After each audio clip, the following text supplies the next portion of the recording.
right. All right. Good evening, everyone. There we are. Good evening. How's it going? It's going. Sandy is very entertained by the Pikmin 4 title screen. Oh, yeah? Yeah. That's one of those ones that gets her going. Yeah, well, there's just a bunch of Pikmin and stuff running around, milling about.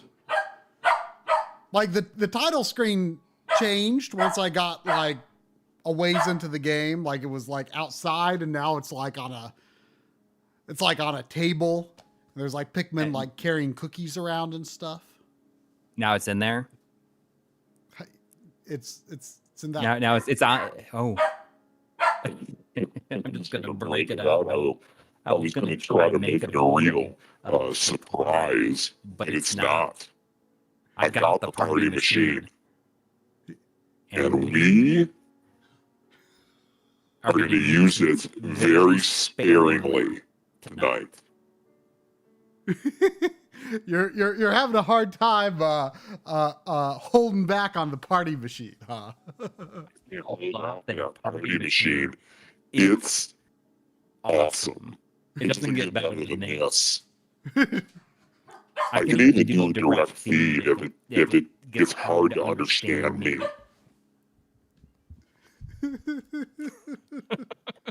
So, just before the stream, I finally ate those Super Mario SpaghettiOs that I said I was going to eat, because we were talking about SpaghettiOs when you were playing Metroid, because that's what you talk about when you fight Mother Brain. Oh, yeah. It seems like a lot longer ago, or not as long ago as that. Well, that's when we were talking about SpaghettiOs. I'm like, I gotta try SpaghettiOs again. I haven't had them since I was like 10 or so. And totally fine. Totally fine. I mean, it's noodles in tomato soup. That's all it is. Yeah. How bad could it be? Yeah, I mean, you like chicken noodle soup, right? Yeah. It's the same thing, but tomato soup instead. I gotta say though, I looked up like every kind of SpaghettiOs, I guess. Basically, now the one I had had meatballs in it, which I was a little worried about. Oh. But I mean, that's what the Super Mario ones were. They had the meatballs, and they were fine. I was looking up the SpaghettiOs on Wikipedia, and it says in the first paragraph, it says they are sold in tomato sauce and with additions including meatballs, pieces of processed meat resembling hot dog slices. Resembling, like beef filled ravioli and calcium fortified spaghetti. I'm thinking now the ones I had meatballs, not pieces of processed meat resembling hot dog slices. But I mean, hot dogs already don't resemble anything. So no. if you're only resembling hot dogs, then you do pretty bad. Which are resemble like actual meat, or like try to resemble actual meat. So what you're saying is like all, like basically like chemicals. Basically, but it's inoffensive chemicals. I'll say that. Yes. I mean, I wouldn't eat it every day. You never know what could happen if you eat them every day, but just once every decade is fine, probably. That I agree. Hang on, if I switch to this scene, I'm not sure if I have my audio. I probably don't have my audio sources on, but I want to see if people can see Sandy looking at the Pikmin.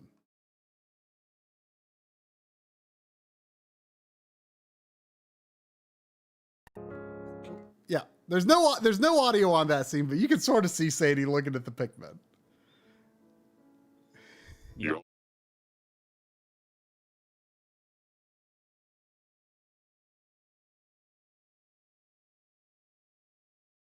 You can probably put it on the arc. All right. Probably put it on the arc for your, just like the rotate and have the little dial, and then you can rotate it towards her. Yeah.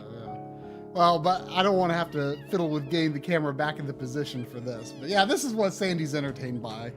This title screen here. Look at those cookies and those lemons. Are they on Earth in this one? I mean, so the story's kind of weird, because like it sort of seems that it feels like they're kind of pulling a Star Fox here, where it's like it feels like the story's not really compatible with the other games, so it's kind of a reboot. Like, the story setup is that Captain Olimar crash lands on this planet and meets the Pikmin and, you know, sends out a distress signal. Well, this distress signal goes out and this rescue crew comes. They also crash land. And all of these other people, like, they hear about this new uncharted planet, like, they all crash land here, and you're like the last member of this like rescue team. So you like have to reassemble the rescue squad and like save all of these like researchers and thrill seekers and all sorts of other people who have come like to check out this planet. But like, it makes it sound like this planet is unknown. Captain Olimar never got off. So like, the story kind of sounds like a reboot. Mm-hmm. So I don't know. What's funny is the title screen, see the TV in the background? Yeah. Like that scene was the initial title screen. That's fine. So I wonder if it's going to keep on moving backwards. I wonder. Yeah. What's really funny though, it's on the monitor in our layout. So I looked it's like a little bit of Inception going on. I looked behind that TV, by the way, and it has no inputs. None. Not even where it's like kind of it doesn't even have like a coaxial. There's just no inputs on the back of that TV at all. That's ridiculous. Ridiculous. Yeah, like completely lazy. Poor attention to detail. Yes. I think I was talking about this last week, how this Dandori battle is like on the title screen. You can like do a little, it just has a little multiplayer mode, which is neat. And those are things that you actually do against the computer throughout. My name is Forkamar. Been playing for 14 hours, looks like. Dang. Not as much as I put into Hades, apparently, according to the PlayStation 5 dashboard. So have you been playing on both PS5 and Switch? Once I really started to pull away in the PS5 version, I have not been playing it on Switch as much. It's $12.50. I'm like, I have a lot of those gold coins. I might as well just use them. Now Zane's dad, one of my internet nicknames was Forky a long time before that was a Toy Story thing. I haven't even seen that one. Is that Toy Story 4? The last one I've seen is 3. There's a fourth one. I mean, I don't feel like anybody even talks about the fourth one. But yeah, so like this one, like you're like kind of building up this base, and like all of these people that you rescue, like start appearing in the base, and they have like they can give you little rewards for like not really side quests. They're more just like general progress markers. So it's not like anything you have to go out of your way for. Yeah. Looks like the science man has more gadgets I can buy. I feel as though Nintendo games always look so good specifically because of the lighting. Yeah, well, and also they just have this way of making these, like, they've just got this art style that like really sells like the roundness of shapes that like, even though they can't push as much polygons as like other hardware, like it just feels like it just feels like it's just. But you know what's interesting about this, did you know this is Unreal Engine 4? No. Which is really surprising. So I'm unclear like to what extent it's a in-house game and externally developed, but it's like co-developed between like Nintendo EAD. They don't call it EAD anymore. I think it's just like R&D 1 or something. And 18, which is like not who I would have expected as like a development partner for like a full 3D game. I mean, maybe they do more stuff like that now, but like, you know, I think of Battle Garaga, right? Yeah. Like, and we we're in talks to visit them for the M2 documentary. Right. Like, as part of the Battle Garaga stuff, but that never happened. It never happened. Yeah. You know what I think is funny though? You know, you say this is kind of a reboot of sorts. Is that somehow the story of Pikmin got to the point where they felt like they needed to reboot? I mean, I think the thing ultimately is like Miyamoto like isn't very interested in story. Like he seems to really be getting into like the whole like film production thing. So I wonder if that's going to change in the later part of his career. But like traditionally he doesn't like story, right? And he's just like, well, we don't need a new story. Let's just start from the beginning again, right? Yeah, just make them not connected. But then why get rid of Olimar? Like, I mean, he's like, you're looking for him, but like he's the main character, so why not just? Well, you've never really played other than three. You didn't play as him either, but he's there. Well, apparently it goes back because like in the third one they opened up like the time gate, and we're jumping through like various realities, and then ended up in the multiverse, right? And that's where this is all about. You could have 100% not been making now. that up. I remember very little about 3. Like the main thing I remember is like you have to get like the food stores, like build up your storage of food. And I remember there was like a sort of like a tense plot moment in the middle of the game where something happened with that stuff. And outside that, I don't remember that much about Pikmin 3. He gets like stabbed by the yellow Pikmin. But he gets stabbed by Louie. Yeah. Whatever. And they're like, oh man, we killed him. We should not have killed him in this one. So now they're gonna so Pikmin 4 is just like pretending like Pikmin 3 doesn't exist, or actually it takes place before Pikmin 3. And every single Pikmin game that comes out takes place before 3 because they don't know what to do. Yeah, they have to. Yeah. So we got $5 from Tender Brew. Oh, thank you. Thank you, Tender Brew. Tender Brew says, "You're not a real Pikmin fan unless you play Pikmin Bloom on the phone." We're talking about Pikmin Bloom. Have you played Pikmin Bloom? I have not played Pikmin Bloom. I remember when we were hanging out at the Midwest Gaming Classic, Kelsey Lewin was like way into it. I'm gonna try and I'm gonna see what the chat says when I plug this in directly. I'm gonna see if it sounds any better. All right, chat. Does it sound better when I plug it directly in? Does it sound more understandable? Yeah, it sounds really good right now. I think you have to like do that. I just turn that way down. I can turn it way down so it sounds a lot better. So we're talking about Pikmin Bloom, Tender Brew, with $5. Thank you.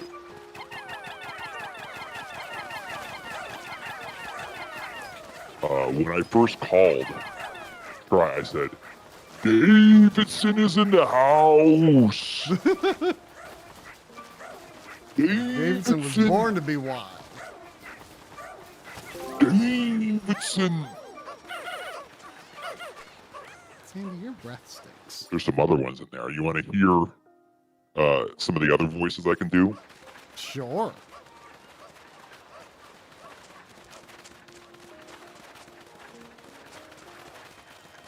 Alright, so this is another one. I think this is the high-pitched one. Sort of that's a chipmunky one. Look at that plant.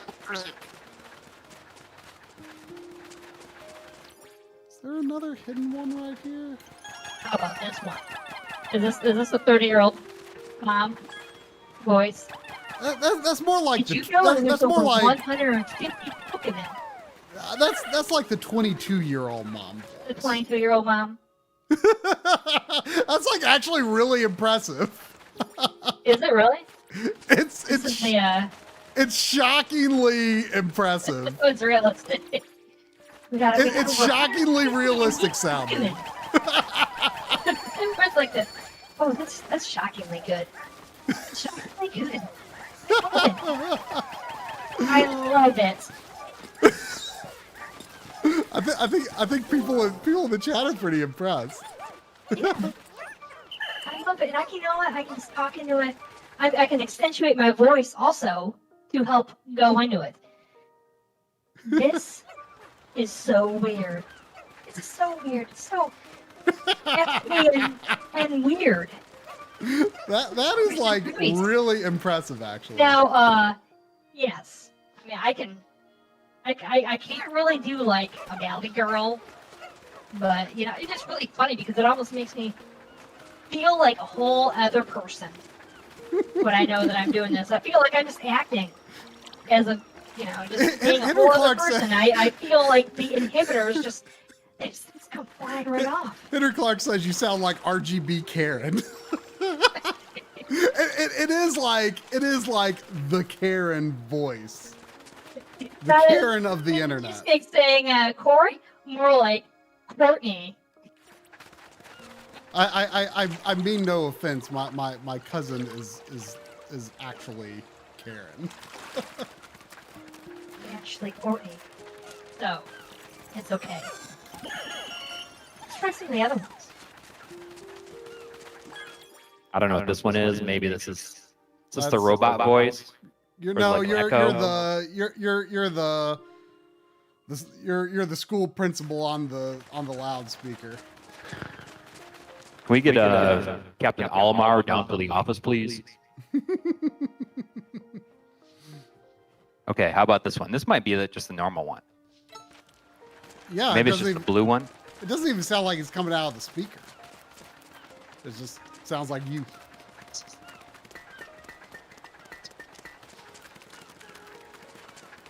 Okay. Now this one, I'm not sure what this one is. You're Optimus Prime now. Oh no. Autobots transform and roll up. It actually sounds nothing like that. It's just a robot. Let's go into the Sub-Zero song. Okay. The Sub-Zero song. Which one is this one? I don't know if this is what this one smells like. Is this one Skylar? Oh, maybe Discord. That sounds like a chip. And now we should be back to the Hulk Davison's in the house. want to play a game. You still don't have a Sega CD? You don't have a Sega CD. Have you seen the games? You have seen the games, haven't you? There's over 150 unique Sega CD games.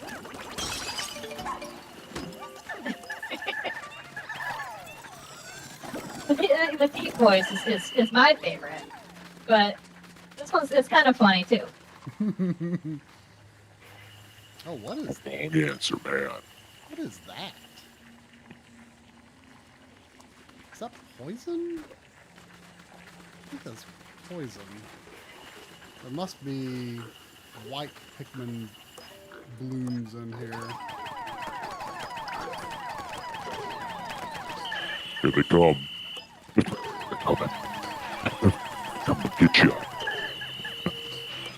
What I said earlier, though, I called my son on the Alexa. I was like, you're crazy, man. You're so crazy.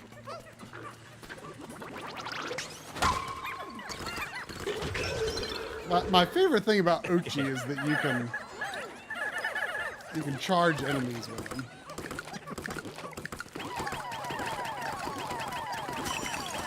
So I was talking to someone in the MLiG Discord about like these dungeons, because like I didn't love the dungeons that much at the time in Pikmin 2. A lot of them were like procedurally generated, But he said that a lot of the dungeons, like the designed ones in this, are like actually like straight from Pikmin 2. So like they like cut out all the ones that like were procedural, and now they just have like some recycled ones from Pikmin 2 and some like a bunch of new ones. But I don't remember anything from like any specific dungeon in Pikmin 2. So. Is this one better than 2? Oh yeah, I think so. Or I mean, better than 3? I mean, I don't remember 3 that well. I mean, I remember really liking it, but I'm enjoying this. I'm enjoying this a lot. Like, you know, I think a lot of people are pretty split on like Pikmin 1 versus 2, and like I definitely fall into the 1 camp because I like I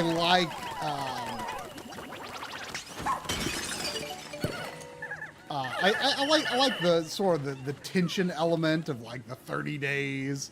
It's like not that intense, but it's still enough to like, you know, it's enough to make you feel a little more engaged, right? Like, oh man, I really got playing stuff out.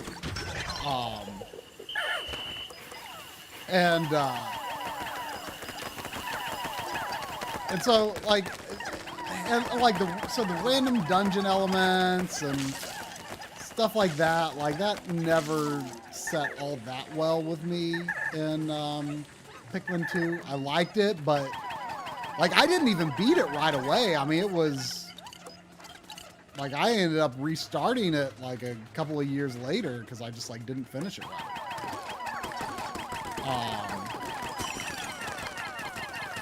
So I liked 3 more than 2. Ah, there we go. I knew there had to be something. I need to say this because I thought it was very funny. But I think that Mr. Dots. Mr. Dots, this one's for you. 10 trillion tons of chaos. Is 10 trillion tons of chaos a thing? We just 10 trillion tons of chaos. 10 trillion tons. It's so much chaos. Too much chaos for me to handle. All right.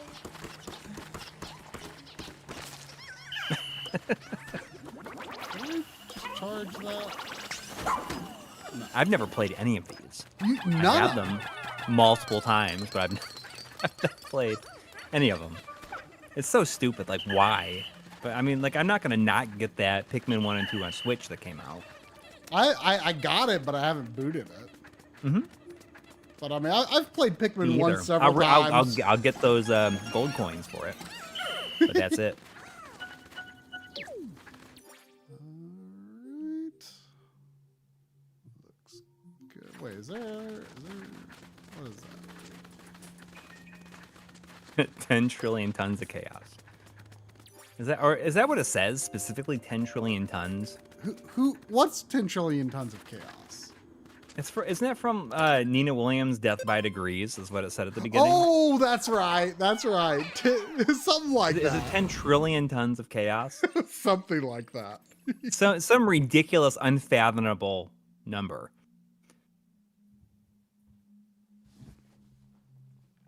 Dude, did you watch that Tekken 8 with Brian Cox? I saw like I watched like 2 or 3 minutes of it, and like he is like, why the heck am I here? No, that's what I love about it. Because he's like, I can't believe what I'm saying right now. The entire time is he cannot believe like the words that are coming out of his mouth, but he's told that he has to be like extremely serious about it. And that's what makes it work so well, is because it plays it completely straight the whole time. But it knows just how ridiculous it is. It's like getting cold. Like am I going to start like dying. That's actually just happening because it's so cold in general. Like, that's not in the game. That's like what's really happening. It was 9 degrees, which is significantly less than 9 trillion degrees. I mean, I guess 9 degrees will kill you. It'll be death by degrees then, too. So, I mean, you were, I don't want anyone to say anything, but, you know, anyone who knows where the plot of Pikmin 4 goes, don't say anything. But, like, I was, you know, you were joking about the multiverse and, like, time warp stuff, but, like, the aspect of the plot that doesn't make any sense to me yet is that in the setup, Captain Olimar gets, like, finds... Uh-oh. No! There's a Pikmin shivering from the cold. Yeah, there must be something we can do with it. You just blow the whistle. It's always what it is.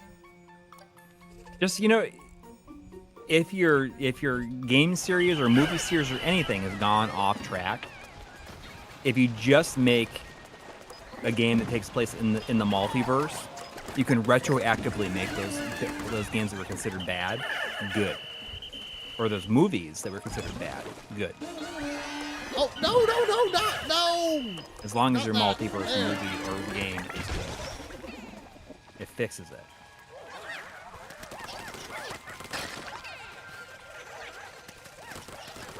But anyway, like, so, like, Captain Olimar finds this, like, dog on the planet that looks like, whoa, no! That is not okay. Like a slug.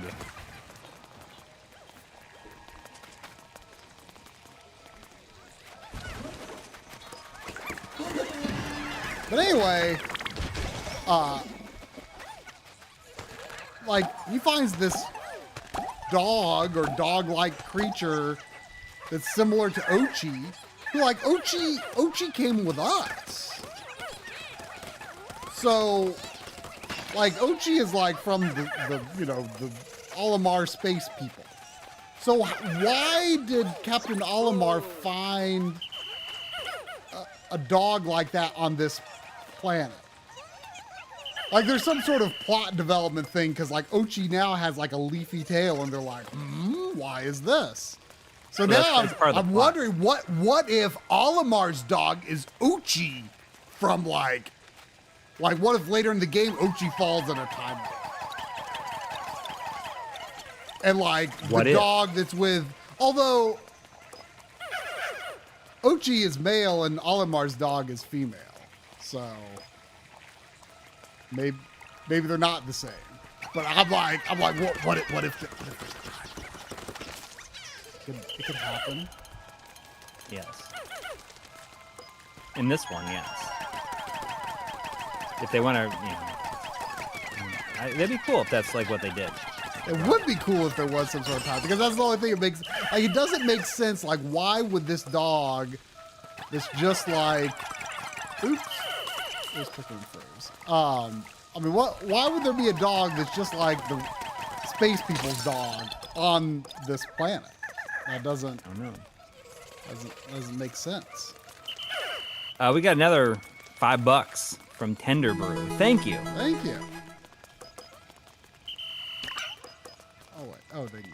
5 more bones because Pikmin it's dope as heck. Dope as heck.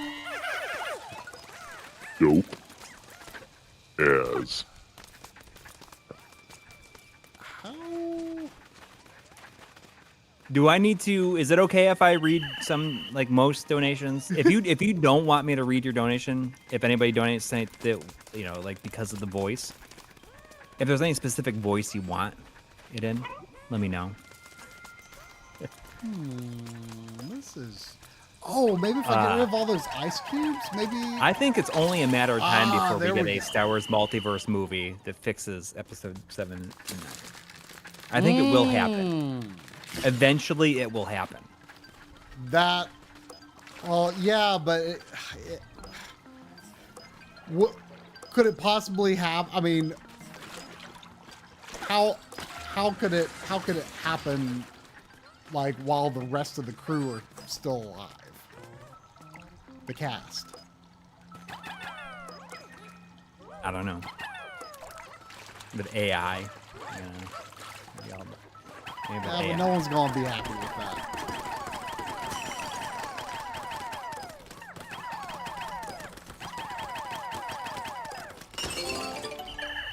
So the reason I Oh, no, got this party what's machine. happening? What's happening? Oh no! If anybody likes the party machine, you can get it for like less than $15 shipped off of eBay. And not only that, but I also saw recently they have them at Target, but they're like 25 bucks. Really? Yeah. I got the party machine. The party machine was recommended By none by other. Tim Kitzrow, the voice of NBA Jam, who like when we were at the Nashville Multicon, he was carrying it around, and he was just like said, "Oh, you got to get one of these. They're so cheap on eBay." Because he was like going around with this thing, doing his announcer voice in it and stuff. And he would sometimes get behind the NBA Jam machine and do live commentary using it.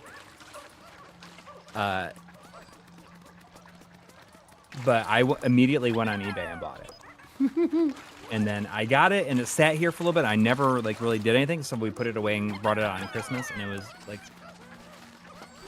we went to a friend get together on Christmas night where like everyone like brought their kids and stuff and let them go crazy. And I brought it, and it was the most popular thing, most popular Christmas present that anybody brought that day. More than your beans? Well, this is something completely different. All right, we got we got a donation from Dad1153 with $2. Thank you. Oh, here comes Nelly. Here she comes. Oh. Does Nelly like the party machine? Yeah. Dad1153 says, "What's your favorite scary game?"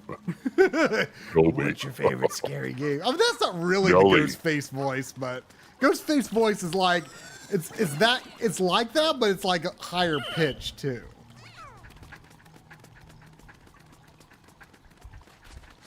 What's your favorite scary game? Come here, Nelly. Come here. Come here.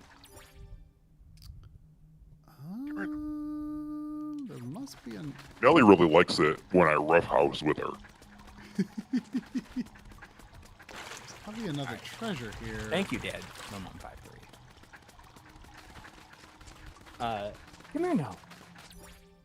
Oh Come wait, here, baby. no, there's not. No, I was just reading it wrong. Okay, I've got. I'm the only one who really roughhouses with her.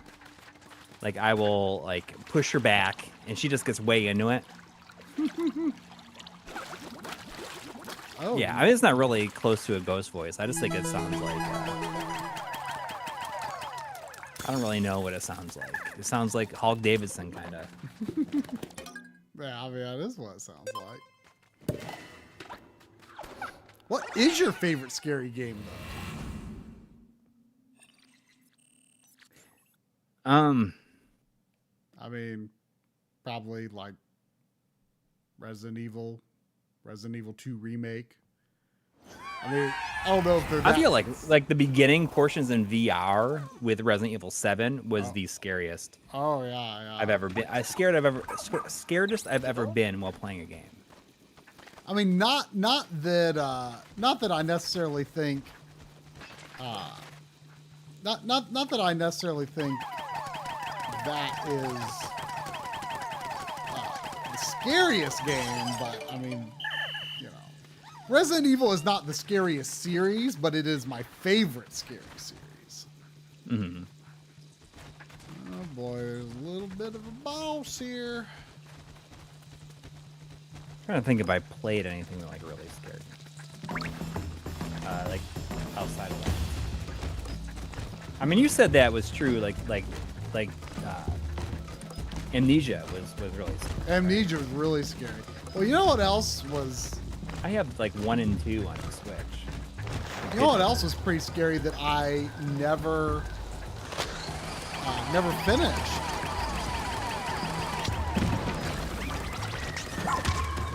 Was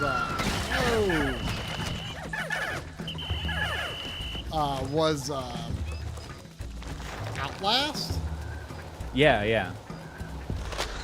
Like, I started streaming it, but like, it was just like so uncomfortable. Oh, that looked potentially bad. I don't think anyone died.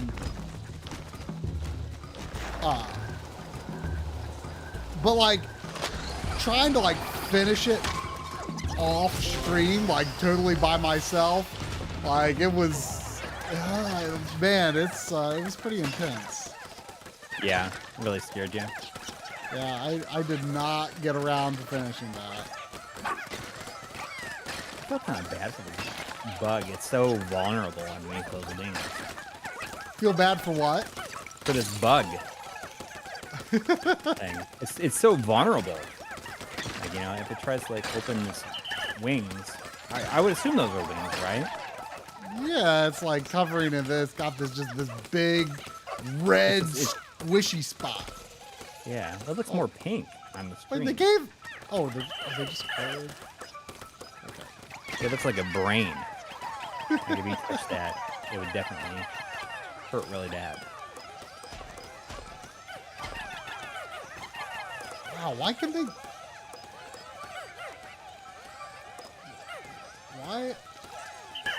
Why are y'all being dumb? So I was almost potentially afraid I was not gonna make a home for the stream. So, Oh yeah, because you were out buying a new car. yeah, well, a new used car. It's a 2020. Yeah, I know. Because cars are like ridiculous right now. Yeah. Like, yeah, oh yeah. I mean, they have been for a while. I haven't needed to look, needed one so like I haven't looked. We needed a new kid hauler, I guess, is a good way to put it. You know, we needed something because like our the Equinox that we had, a 2011 Equinox that we've had up until this point,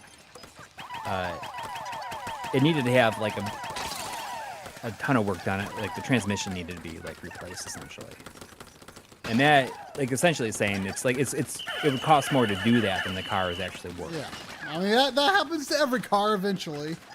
Yeah.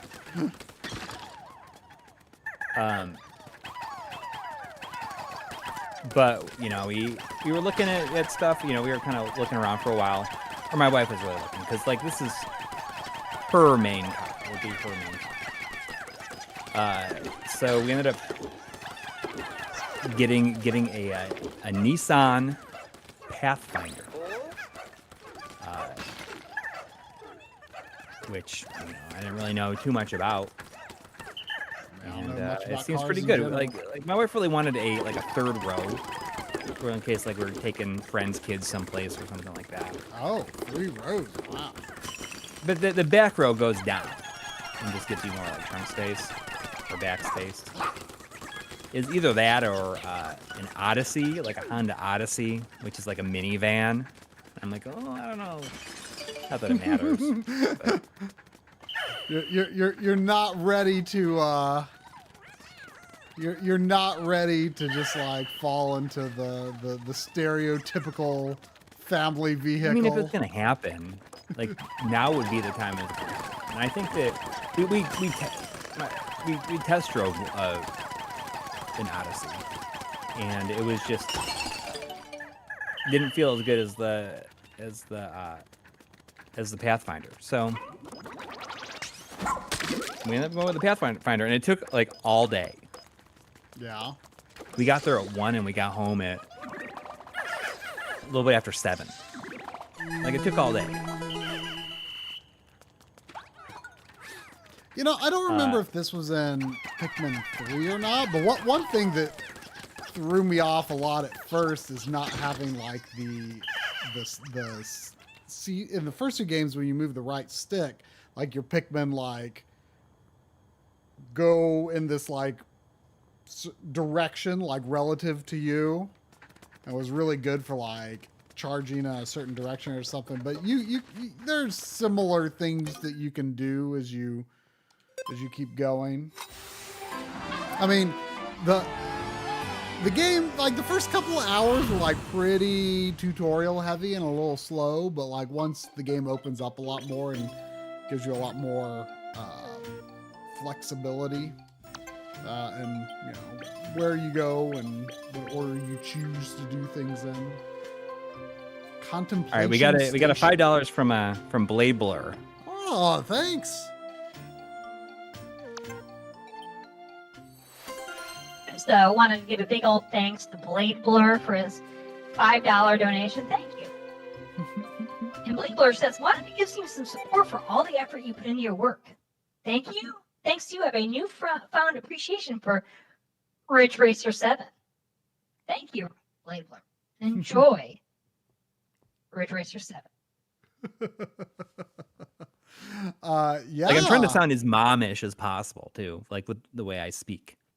Yeah, that was Ridge Racer 7 was a big, I mean, I expected to like it, but you know, it was I think definitely watching John Linneman's DF Retro on Ridge Racer like kind of also helped me get in the right mindset for like really appreciating it. Mm-hmm. So when you go inside the little dungeons, like something like, I don't know, like a sixth of the day passes or something like that. Oh, look at that. So yeah, this level has a tidal sort of system going on. Let's see. Oh, get up there. Yeah, it's pretty wild to think about a first-party Nintendo game on Unreal 4, but I mean, I think they did a good job with it. Ooh, Yeah, I think it looks pretty good. Do I have enough Pikmin to finally what was the limit? Oh, is this that might be 100. I forget what there's some reason I couldn't get that, and I can't have like 100 Pikmin out. They you know, over the course of the game you can get, yeah, you have to have 100 for that. Over the course of the game you unlock how many Pikmin you can take out at once, and it's kind of funny because they have all these like biological explanations for like gameplay limitations, but you know they do a pretty good job of trying to make it make sense. Like they're like, well, the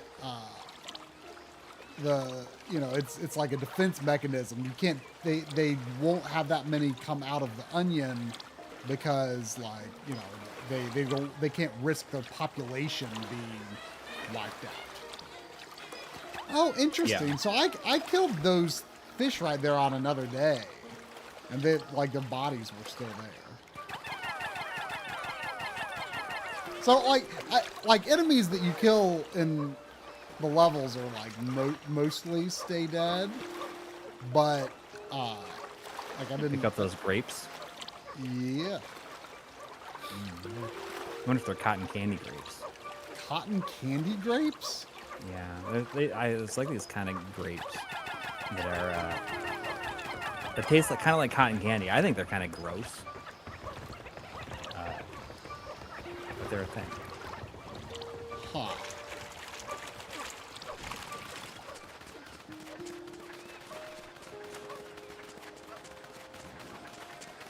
What is this thing? I have to fuck one of these before. There's $5 from Tender Brew. Thank you. $5 more. Wow. Thank you. Saying last one. Too bushed to stay up late. Maybe you should have some beans, some Bush's beans. But would love to hear your dude's top RTS games of all time. I'll always have a soft spot for Warcraft 3. So, I mean, in terms of RTS, like I definitely played StarCraft more than any, and I haven't even played that in a long time. The very first StarCraft I played a bunch. That's probably my top. Yeah, I mean, for me, I mean, it would be the Pikmin games. I mean, it's not a genre that I've ever really gravitated toward. But you know, I can definitely enjoy it in like a very consoleized sort of context like this.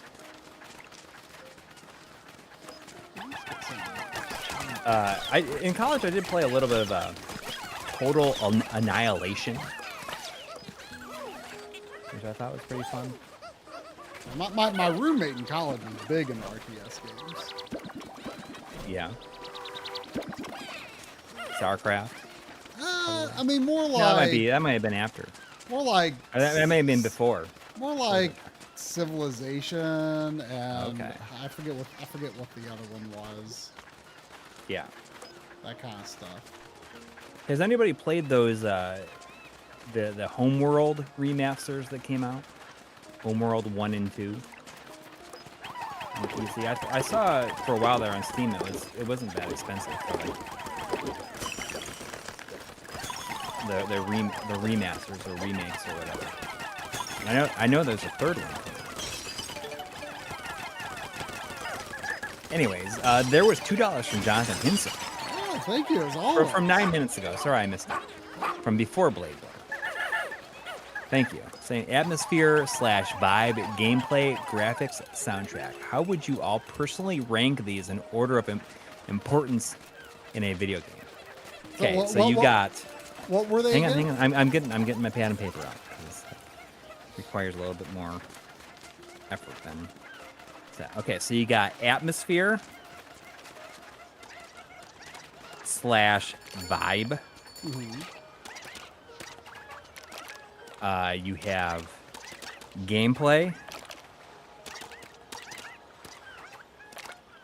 graphics, and sound. How would you all personally rank these in order of importance in a video game? I mean, you know, the quote-unquote So 1 to 4. correct answer is gameplay, of course, but like a game that has enough other you know, aesthetic trappings that are, you know, compelling can definitely, I think, make up for, you know, less interesting gameplay. Like as I said, like in the Nier Automata bit in the games we played, like I find like character action games like generally to be like fine. Like it's not like it's not a genre of, it's not like a type of gameplay that I'm just like, oh man, you know that square triangle, I eat that up. Like you know, the whole timing aspect of it and everything, like I just don't feel that overly connected to it. It's fine. Yeah. For me, it's not even like that combo specifically. It's the dodge into slow motion. Yeah. I mean, there's so many different takes on it, and you know, I don't mean to overly simplify it like that necessarily. Ooh, I didn't know there was one of those there. Yeah. Can I rank mine? Sure. But I feel like I want to say the atmosphere and vibe is going to be my number 1. Oh, okay. And I would say the gameplay is 2, sound is 3, and graphics is 4. I mean, I think that's a very fair thing. So, I mean, you know, we were actually talking about this in the MLiG Discord earlier today. Like, you know, something that I think a lot of people learn when they're very young, and it like sounds super smart and enlightened to them. And it's not wrong, but you know, the people say, you know, graphics don't matter, gameplay is king, and it's all, and then, you know, people just parrot that forever. And it's not that it's wrong. I mean, it is basically right, but I feel like people also like develop this idea of like, oh, I don't care about graphics at all, it's only gameplay. I'm like, dude, you care about graphics a lot more than you think you do, because if every game were, you know, adventure quality graphics and you're like a dot moving around, or you know, 3D game is just wireframe hitboxes and an untextured world, and you know, there's no characters or story or sound or anything. Like all of that stuff like feeds it. Like one game like that might be cool, but if every game was that, like games need these other aesthetic trappings to distinguish them from each other. And there's a lot of good video games out there. So, I mean, you might be right in putting like vibe first, because it's like, well, what's something that I like the feel of? Like that's going to be what attracts you to the game. And then hopefully the gameplay is good and the other aspects are good. Because sure, there's a lot of games with great gameplay, but if you don't like the aesthetic of it that much, then it's like, well, why don't you play a game with good gameplay and an aesthetic you like, you know? Right. Because you're never going to run out of good games to play. So you know that those aesthetic elements are very important, I think. And you know, even things just like sound design, you know, the sound of, you know, hitting an enemy, or just sound effects that give you that gameplay feedback, you know, that stuff is also very important. And I think sound is one of the things that you most take away from a game that stays with you. Man, yeah, I mean, that's why I rank it higher than. Yeah, I mean, I think graphics. I think that like good music, like, you know, like Nier Automata is not like the greatest looking game, but the music in that game is like way more important, I think, than the visuals. Oh, absolutely. I mean, absolutely. Perhaps one of the most important things in it. So how would you rank it then? I mean, I like I want to say gameplay first, because just like I was saying before, like that's that thing that's like drilled into you, like, you know, from very early on. It's like gameplay first. And so like it feels weird to not say that. But like I kind of feel like you're right. I kind of think you're right. Like graphics and sound, like are probably fairly interchangeable in those last two slots, I would say. But I think all of those elements kind of feed into each other much more than people think. You know, the visual feedback you get from the graphics, the sound feedback you get from the audio, that feeds into gameplay too, you know?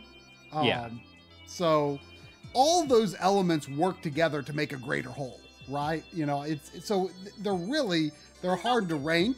But I would say you might have the best version of that, probably.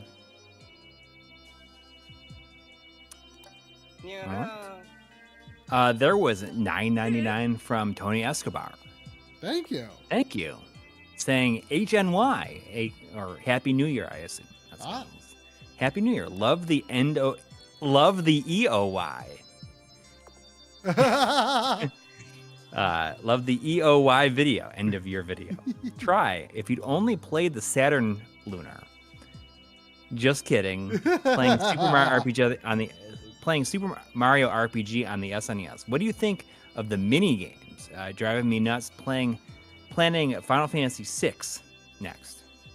The mini games in Mario RPG driving you nuts, you mean?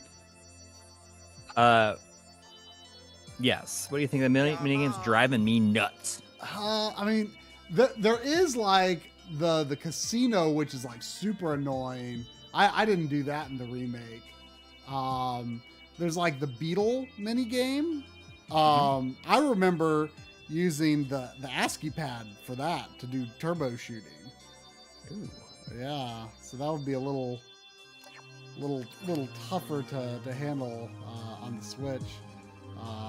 You know, the barrel on the river and climbing up the mountain. Those are fine. I mean, mini games in general are like not like something I hugely love. Like a lot of games do pull it off really well, but yeah, like something I really like is when, like, I think Zelda almost always does a good job of it, where the mini games are like, they use the game's core mechanics. So one, they train you to use them better, like the bow and arrow. Like, you know, you've got like a target practice mini game or something like that, or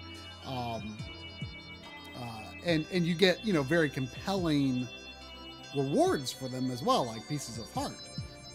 So Zelda, I think has always done a good job of it.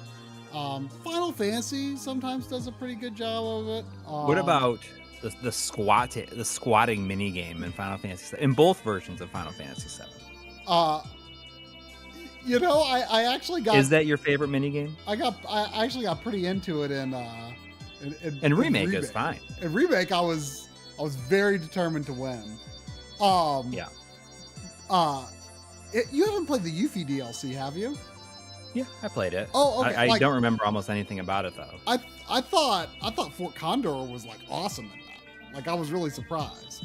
Mm-hmm. Did you play much of it? I mean, I tried it, but I didn't play very much. I like basically like beat like all of Fort Condor before I like even moved forward. That was probably like my least favorite mini game in the original Final Fantasy VII. I didn't care about that at all.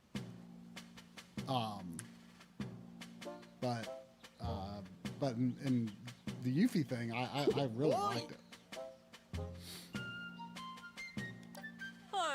What about people who call Yuffie Yuffie? I mean, I probably said Yuffie the first time I played. I mean, you know. Mm-hmm. I feel like Yuffie sounds like a dog name. Yuffie. Yuffie. like the dog in this game looks like it could be named possibly Yuffie.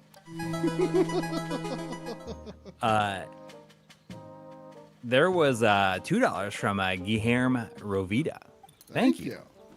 Asking if either of us have played Steam Gear Mash on the Saturn. And that is something that I know the name of, and I cannot picture it, like what it actually looks like. I'm not familiar with it at all.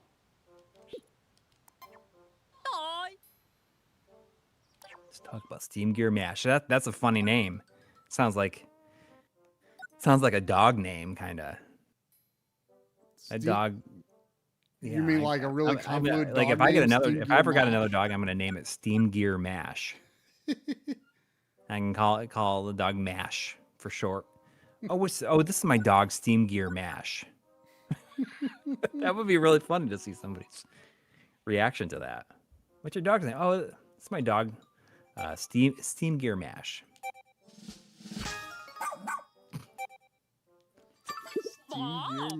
But thank you. There's also $5 from Demo Kirby. Oh, thank you. Saying, devs of Golden Age games were aware of the importance of graphics, with how many games use creative cabinet color overlays and external effects.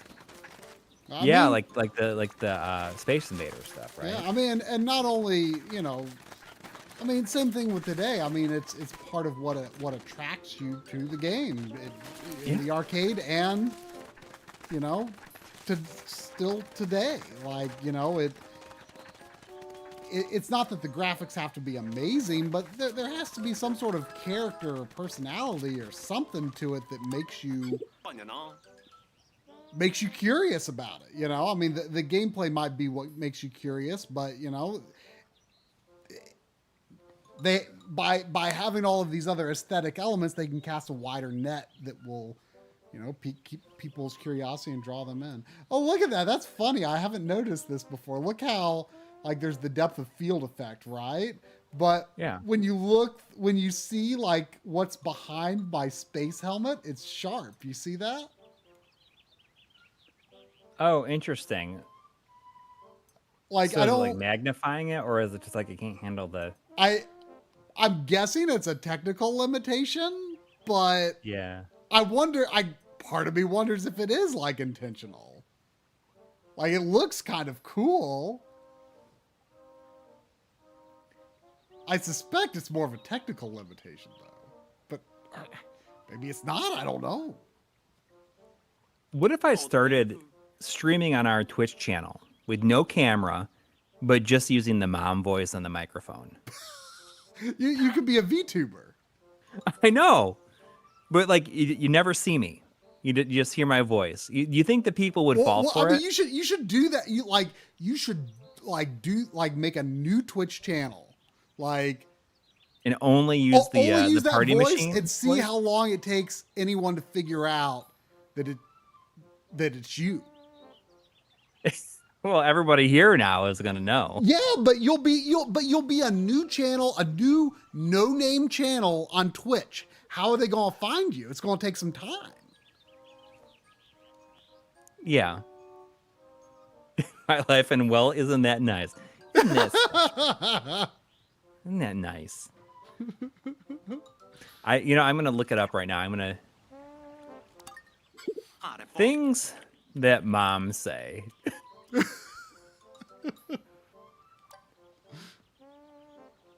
Oh, here's a whole 18 things that moms say. How true do they seem to be?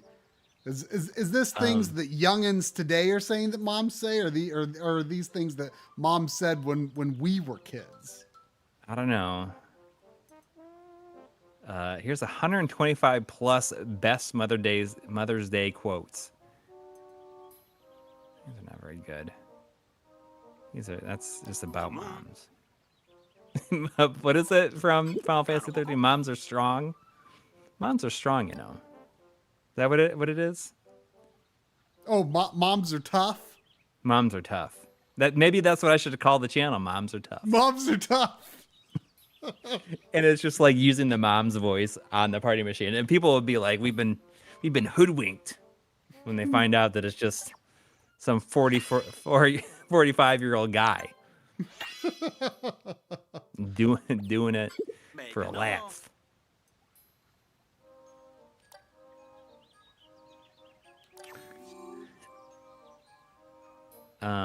Here's the master list of mom wisdoms, aka mom-isms, and I should like only use these. Let me read some of these.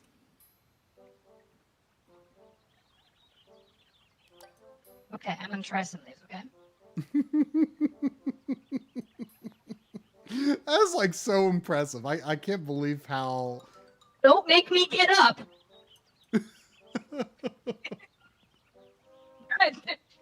Don't make me come in there.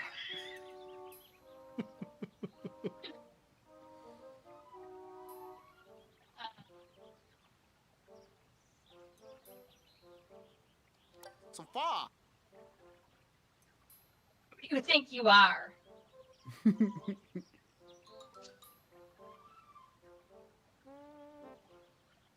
Don't fill up on chips. That's my favorite thing to say, is don't fill up on chips. I mean, I feel like chips don't fill you up, though.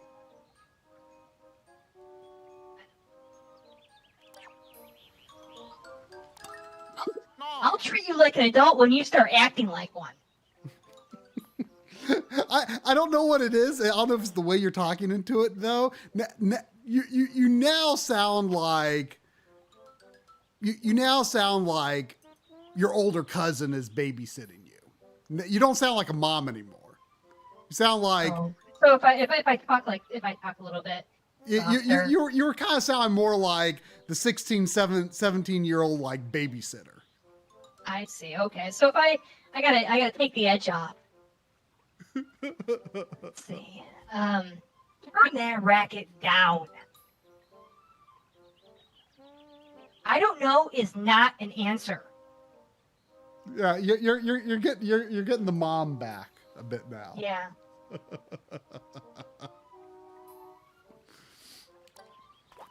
Don't ever let me catch you doing that again. Yeah. I'm doing this for your own good. As long as you live under my roof, you'll do as I say. Even good guys below it.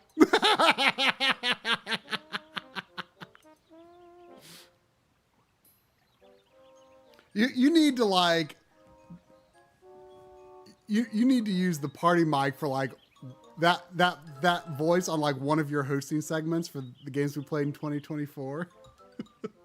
Oh, I can do that. I've had it up to here with you.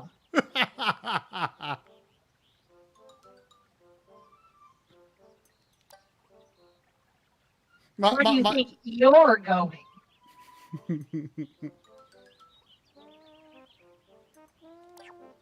Lohani. But maybe I'll do that. I think it'd be kind of funny. That would be just funny. to do it in that voice. Well, and like make you know, a complete you, character. You could use that for so many different things too. Like, you know, when you do like something like Chubbins. Like I was not super happy with how my Megagon sounded in my Amagon segment. Like I couldn't make it come out the way I wanted it to, but I just didn't put like a lot of time into really refining that effect. Well, now I can use this microphone You just to use record that. it. To record it, yeah. Exactly. Yeah, so that's what I can do instead of having to like tone, like do a tone shift on it or a. Like to me, like those effects sound better than like any presets I've tried in Premiere. Yeah, because when you're speaking like that, you can. I guess you just pick it up better, right? Like you can kind of play with it a little bit more, like in the way that you can play into it with like when you're actually speaking. There was another $5 from Guilherme Rovita. Thank you. Thank you. Saying Steam Gear Mash is the type of game you guys would like. Maybe try it while streaming. I feel like Try would appreciate that game a lot. Really fun game. I am not currently set up to easily just play any Saturn game, but you are. Yeah. Want me to try it? I can send it through in the little window. I mean, yeah, you can do that if you want. Try it. Let me power it up here. I'm gonna turn on my 20L5 in a little while.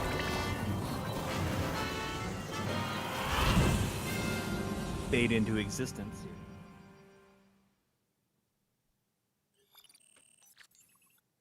Any famous voices? Well, I mean, Hulk Davidson, obviously. And Optimus Prime. And also your mom. Hulk Davidson is in the house. Hulk Davidson is in the house. Yo. Hulk Davidson is in the house. Hulk Davidson.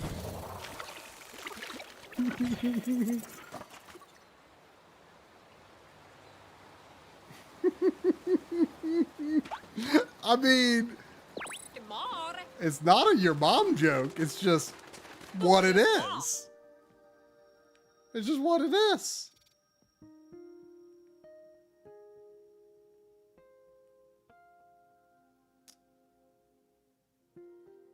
Oh, okay. That's so this one subterranean area right there. That's the only one that I've gone in and didn't finish.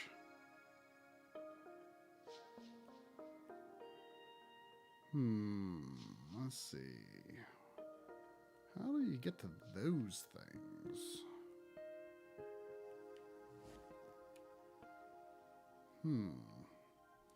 I would very much like to figure out how to get up there.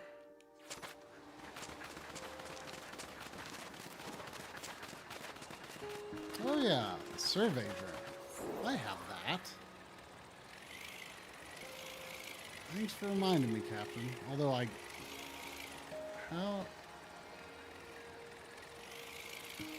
sometimes it's hard to... Dude,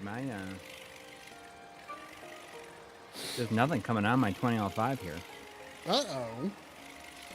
It's been taking a really long time to warm... Oh, here it comes. It takes a super, super long time to warm up now. Really?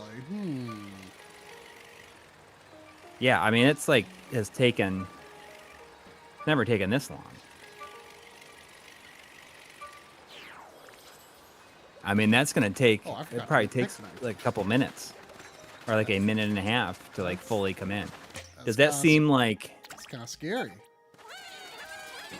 I mean, I asked Steve about it a long time ago. It's it's like it's fine if it's gonna take that long. It is fine. I mean, he said it was fine.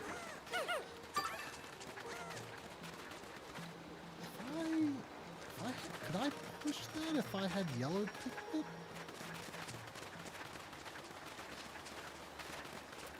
They would, if I needed them, they would probably put in that automatic. Let's see. Let's get some yellow. It's like really dark too. It's just taking a long time for it to fade in. But I mean, then again, it hasn't been on for probably like a month, maybe more.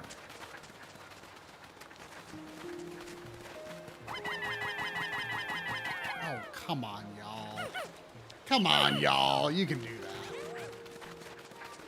that. That's like a really long time though. It's still like not completely. Yeah, that's weird. It's alarming.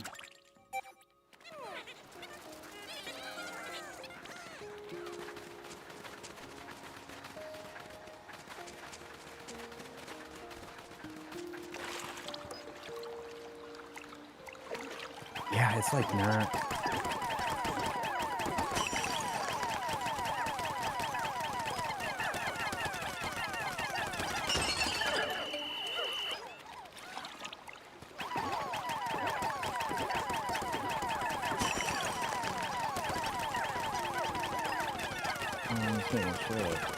Yeah, I mean it's.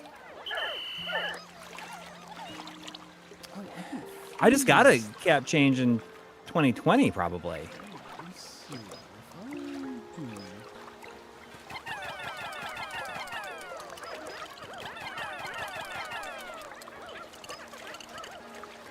It never takes this long. I mean, it's not even bright though, which has me concerned a little bit. Oh, can I? Oh, they peek up just enough that I can kill them that way. Actually, didn't know I could do that. Have I used it since 2020? Yeah, I've used it a ton. Like every stream that I've done that it's been like a classic game has been on this thing for sure.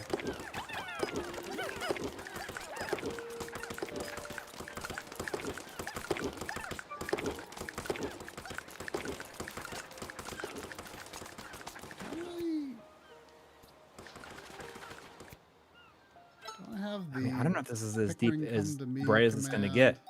I'm going to let it just like run for a minute though. With the Steam Gear mash.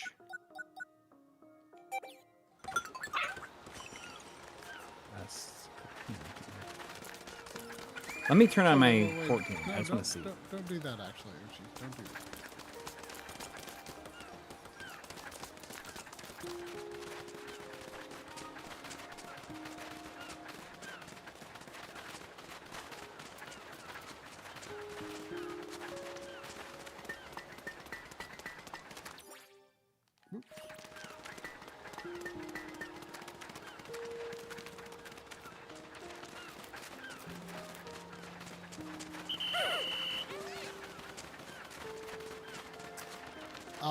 There was a $10 super chat from Jason Hubbard.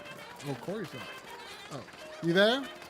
Yeah, I'm here. Oh, okay. I was just going to read the super chat while you were messing with that. Jason Hubbard says, do you guys think Nintendo should release games like Pikmin 4 on PC? I honestly couldn't say. I mean, you know, it's easy to say yes or no, but the reality is I have no idea if that would make sense for Nintendo's business. Maybe it would. Maybe it wouldn't.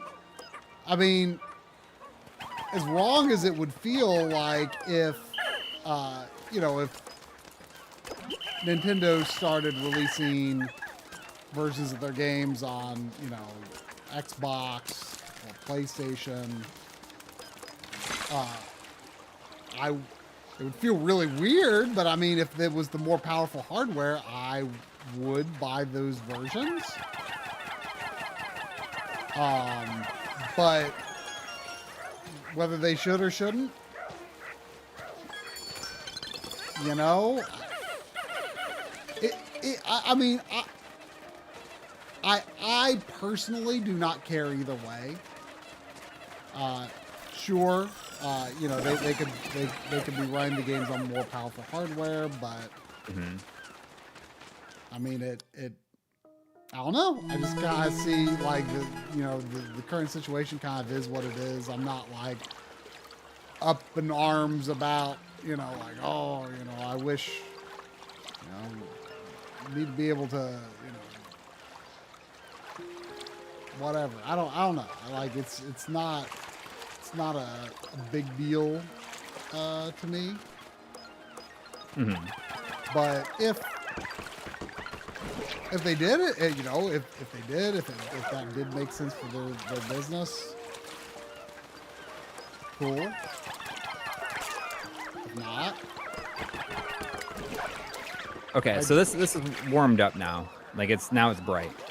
And it's behaving normal. yeah, it's not making looks any as weird good as noise it or anything. It just took a while for it to get bright enough, I guess. It was not unplugged. But I mean, that was a good like 5 minutes, right? Oh yeah, it's concerning. I mean, but if it's like, Man, I really don't like these crabs. I mean, it looks fine. But it's very possible. Like, is it? Would anybody know, like, if it's just like cold and hadn't been used in that long? You think that that's like totally acceptable? Or I mean, does that seem like it could still be okay? Well, I mean, it's been slowly like taking longer and longer over time. Yeah, the tube brightness is all good now.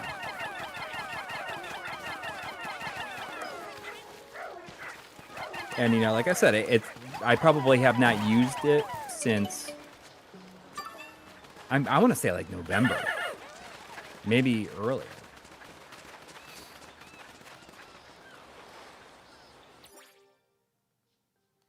So treasure under that big mound, But it looks great now. It's not like it's making any weird noise or anything. It's just like it's possible that it was just cold, right? I don't know. That sounds like a weirdly long time, but Yeah.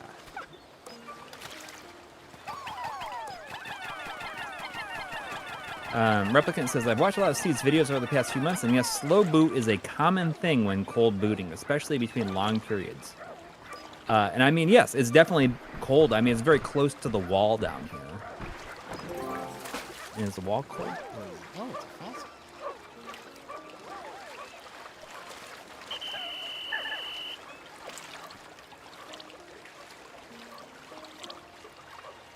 But it's been recapped and everything, and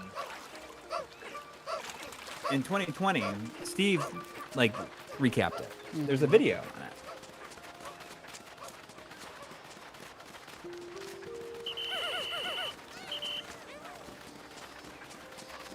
All right, let's see. Oh, what's that? Could it be something? I mean, maybe it's a power cable. I don't know. I'm really curious how you get up there. Oh, I wonder if finishing that, I bet finishing that pops you out. And on the flip side, you know, I just turned on the Engulfed Castle, the 14L5, okay, and so it that's the same. was full brightness almost immediately. I see. So I have to finish that done. That one was really tough. Okay, I get it. Elk Plays and Paints with $5 wants me to bark like a dog with your voice changing what's it. Try, you can bark too if you want. Sandy just looked at me like, okay, whatever. What? Rough. Rough. Rough. Rough. Rough. Rough.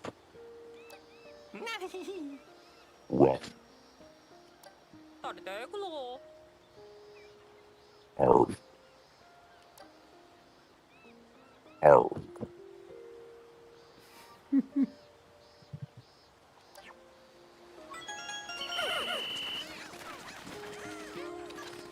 Wait,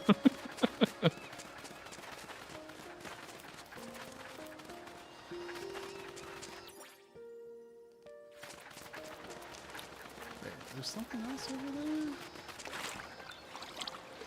Well, Giham Rovita, you've got me concerned about the state of my 20L5. Now you've done it. What did he say? Nothing. I just Well, just why by making me did try.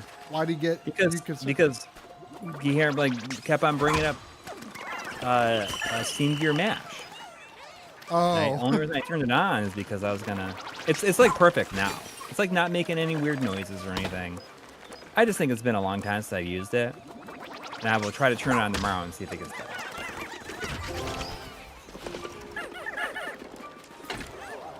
oh man, that Keep it away from outer walls during the winter. Like I can't. dissolving is. Oh, turn it off. Turn it back on. I'm gonna turn it off.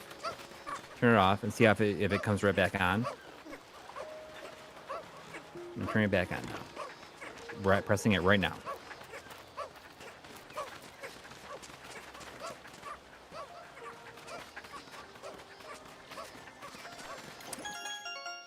Yeah, I mean, once I did that, it came right back on. Oh, there's that. Shit. So it could be, it doesn't take just a minute to warm up. It takes maybe 3 to 5 minutes to warm up. I'm gonna plan on playing it. I should start it and then go use the bathroom and do whatever else I need to do first. Yeah, but what if it catches fire while you leave and go to the bathroom? We'll cross that bridge when it happens. So the Steam Gear Mash is like an isometric dealio. Oh, interesting.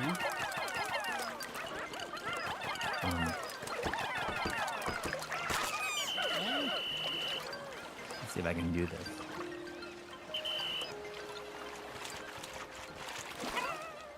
Oh no! Oh no! There's Pikmin dying out there.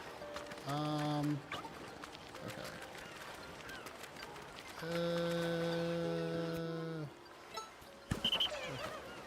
Listen, I don't feel like I'm bringing enough Pikmin here, but...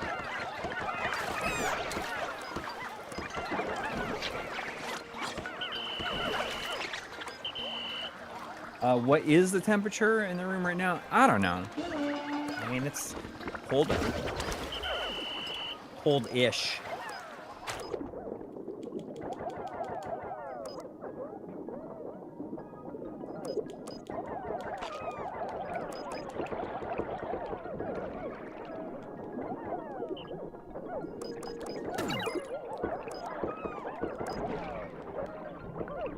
Kill it?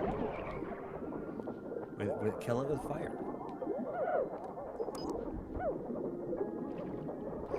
I'm on. It works. Look at that.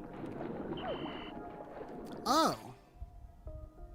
Oh, that's the game that Joe had on that recent episode. Oh, really? Yeah, on the 2D games on Sega Saturn. Oh, okay. Yeah.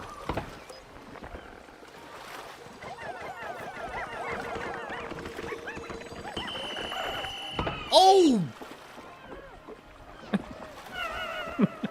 Oh! Oopsie. A little slow on calling him back. Get back here. Oh no! Oh, fine. Ochi. Okay, we don't have a lot of time here. Let's get back there with a lot more blue. Get rid of the ice Pikmin and get back with blue Pikmin.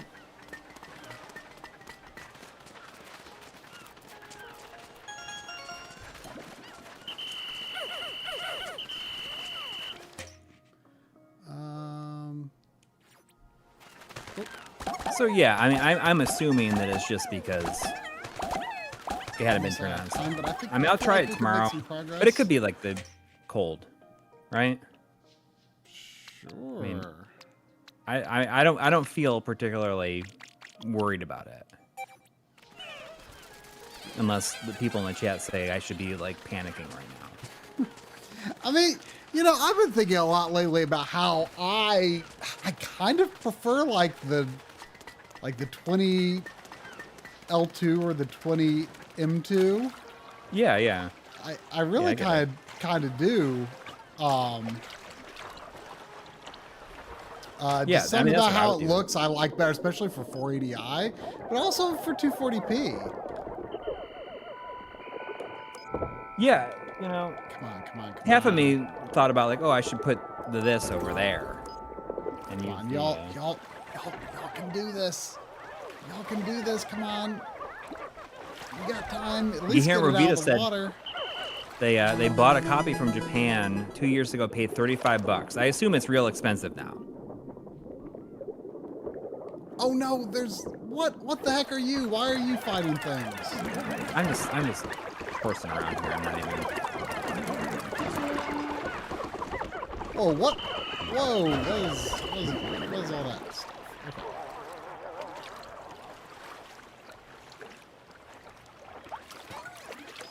Get that thing out.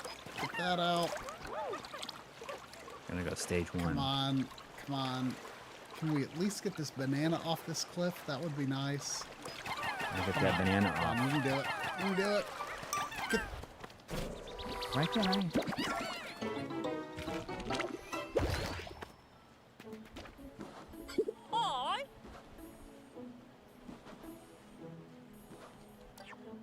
I'm using mode right now.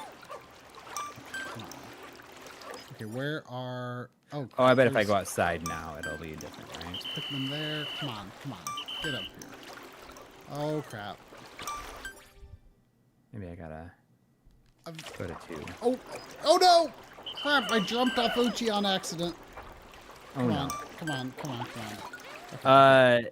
Oh, are those Pikmin gonna make it Mega back? X6 says, good evening. I saw Cosmic Fantasies on pre-order through Limited Run Games. Never played before, but I've heard quite a bit about them. I can barely see them over there. They go get into the ring in time.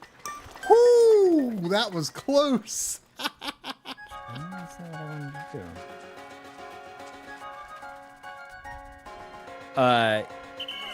Yeah, you know, I just asked on Twitter, like, if it was going to be the Working Designs translation. Not that I care either way. I was just curious, and I guess it turned into like a whole thing. It's like I didn't really mean for it to. I just wanted to. I was just curious because it seems like a lot of effort. Or it'd be cool to have both. Both, if you're going to do a new translation, they have like the Working Designs ones too. Yeah, I mean, but I bet it's a licensing thing, I'm sure. Oh, I'm sure. Sure. I'm going to stop playing. Wait, did you get the Guillermo Rovita buy copy in Japan 2 years ago? $35? I did. Oh, okay. I must have been concerned about my Pikmin getting back before dark. Hey, I'm on my thing.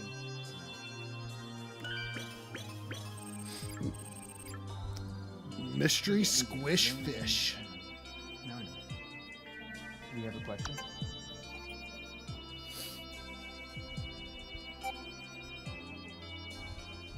No, we're not gonna. Yeah. Monster TV. Okay. Sorry. Sorry, kiddo. So fuck.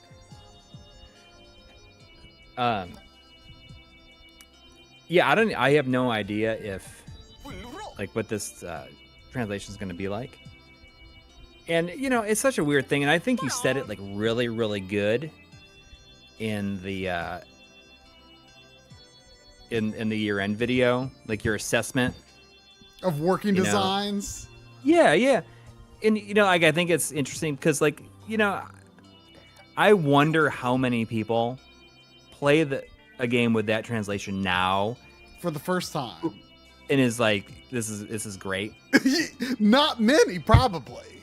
Not many.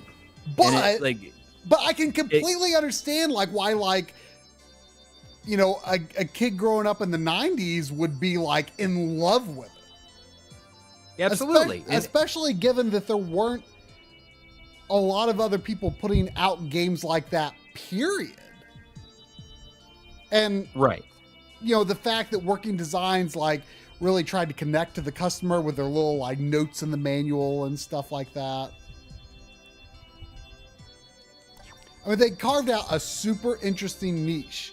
It didn't age well, but like But they were doing something that nobody else was really they were doing something and no one else was doing. There was no template for it.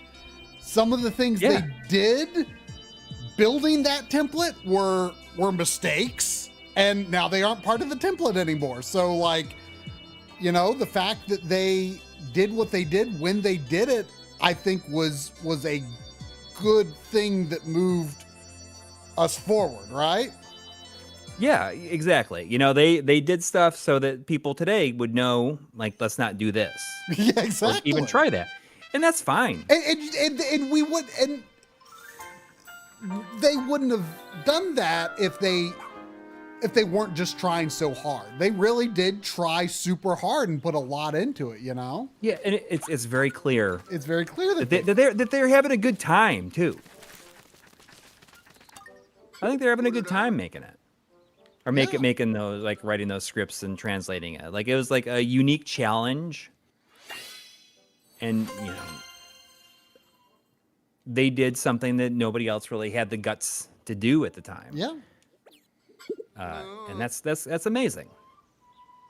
And I have a soft spot for it, but I don't think that there's anybody coming into the scene now that are like, this is how I would prefer to play it. But I mean, but You know, but I was on but, the but for me, like I explained in the video, like even though like I probably could have. Well, I don't know if there is like an alternative translation other than maybe like the PSP version or something. I don't know. But like I still like even if there was like a totally like the unworked designs, I don't think changes any dialogue, does it? It might. I'm not sure. But even if it did, like I still feel like even with the gameplay annoyances and stuff, like to me, this is just me. Like I totally understand. Like most people are going to want to just like play the best version from the get-go. But just for me, because I'm like interested in the history of these games, like I want firsthand experience myself seeing what is this Working Designs version like. And if I were to choose to play a version that wasn't Working Designs, I want that firsthand experience of knowing exactly what those reasons would be. And I can't have that without playing the Working Designs version. Yeah. But you know, if you had the option of playing it with a fan translation or a Working Designs translation, you'd probably go with like the official translation. Also. Yeah. You know, I was just on I just recorded an episode of the Retro Hangover podcast, talking about Lunar 2. Yeah. Last year we did one on Lunar 1. So we said in that, like, oh, in a year we should do Lunar 2. So we recorded that on Wednesday. And that was my first time really revisiting that game since I played the remake when it first came out. And I've never played all the way through the Sega CD version more than once because it's just a very difficult game. Yeah. And what I ended up doing, because I didn't have time to play through the entire game or anything like that, I ended up watching or reading a Let's Play. Like, you know how, I don't know if anybody ever does that anymore, but there's like a Let's Play where it goes through the entire game. And it basically has every single line of dialogue Wow. in there. So I went through a whole bunch of it. and then I watched some cutscenes and stuff on YouTube, and it was just like there's a lot of ridiculousness in Lunar 2, but I feel like they really nail the good stuff, the stuff that they need to nail, I guess. Like just returning characters, or just like very plot specific information, like the stuff that they need to nail. Like they did a really good job. Well, from the little bit I saw, because I downloaded some footage off of our NAS that you had recorded of the PS1 version. And I was actually surprised that it looks more different from Silver Star Story Complete than I expected. Like I thought they would be like exactly the same, like technically and presentation wise. And it like the world map looks very different. The battle interface and the like the HP stuff, it all looks very different. Like it definitely looks like an evolution rather than the same thing again, which I thought it would be. And even like the battle actions looked like they moved a little faster. Yeah, probably. And someone said that like in Eternal Blue, for the most part, you like your party is like pretty set from almost the beginning of the game.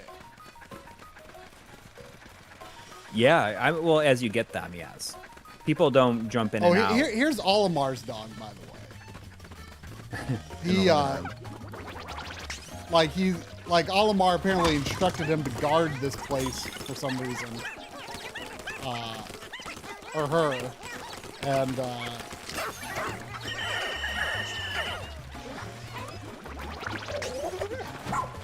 for some reason they attacked me in this level. We know what happened to Olimar at this point. I mean, it's pretty obvious pretty early on, but they kind of like, he's right away with my Pikmin. Upon revisiting Lunar 2, though, it became even more clear to me just how much better the Sega CD version of the first one is. Yeah. Than the PS1 version. If only because I think that there's certain plot events that happen in 2 that don't feel as special thanks to the foreshadowing or stuff that happens in Silver Star Story Complete. There they are. There's just certain events that happen that felt like really special in Lunar 2, but now in a weird roundabout way, like that, some of that stuff happens also in Silver Star Story, so they don't feel as special. Interesting. And there's something that, like, specifically I think about that I can't. Yeah. I mean, seeing it on your footage like made me, even though like I like just came off of finishing the I think you're gonna one, like 2 a lot more. I kind of feel like I will too. I get the impression that people are more attached to Silver Star though. Yes, but I'm not convinced that like it's a better game. I think that in a weird way, I mean not in a weird way, but I think that playing Lunar 2 like retroactively makes certain aspects of the first game better. Like it like what I said is I think that Silver Star Story 2 or Silver Star Story Complete makes Silver Star or makes Eternal Blue not seem as special, but playing Silver Star or Eternal Blue makes Silver Star a better game. and it is opposite maybe for Silver Star Story. Either way, like I really messed that up when I said it. I get what you mean, though. I understand what you're saying.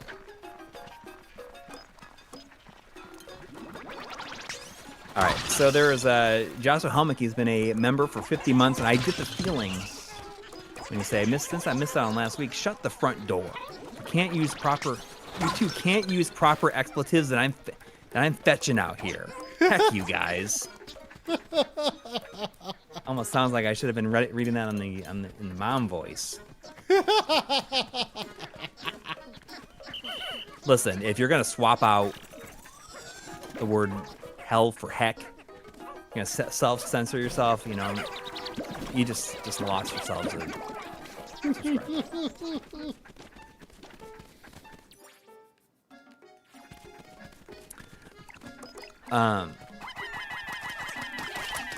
Shadow Mask has also been a member for 32 months. Thank you. What's a YouTube channel you've discovered recently and have come back to, gaming or otherwise? I'm gonna have to look at what I haven't been watching like a lot. Yeah, you're much more likely to have probably found something recently than me. Can't think of anything off the top of my head. Well, I started subscribing to all of the side stuff, like on my personal account. I mean, I never look at the subscriptions on. Right. Well, I mean, that's what I started doing. MLiG account anyway. Yeah.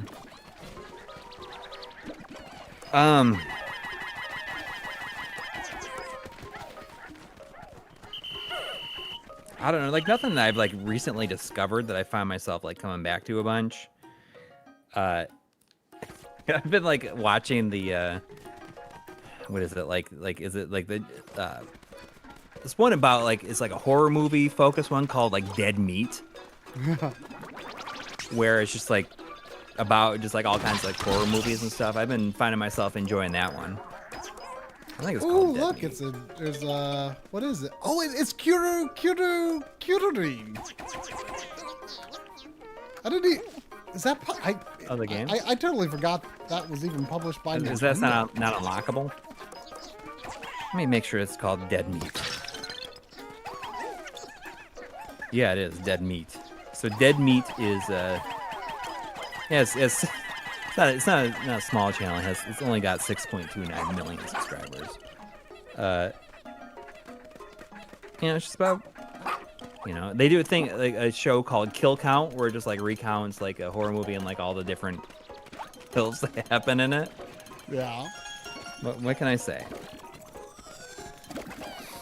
When you don't have the time or capacity to watch a lot of horror movies, that's like a good way to just get that information.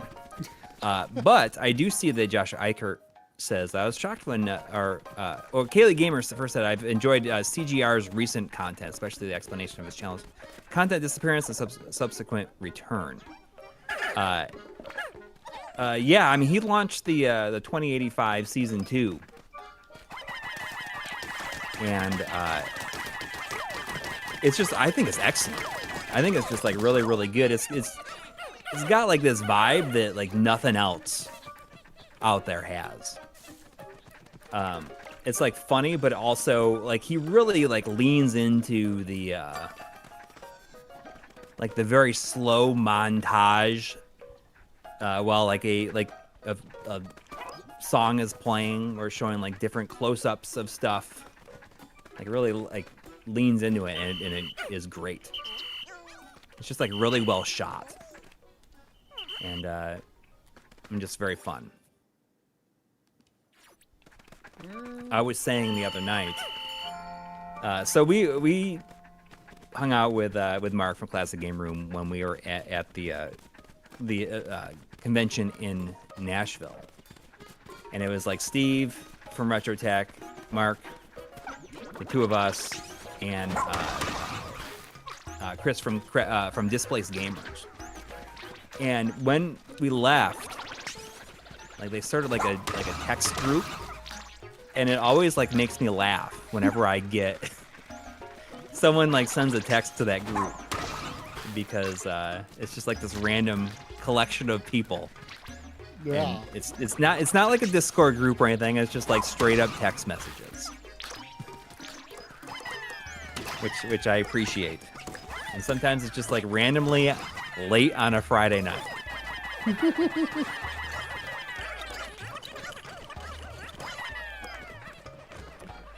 Anyways, let me see. What else have I been coming back to?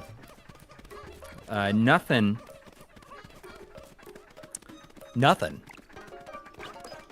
It's one of my. Oh, look, it's like an Optimus Prime arm. Oh.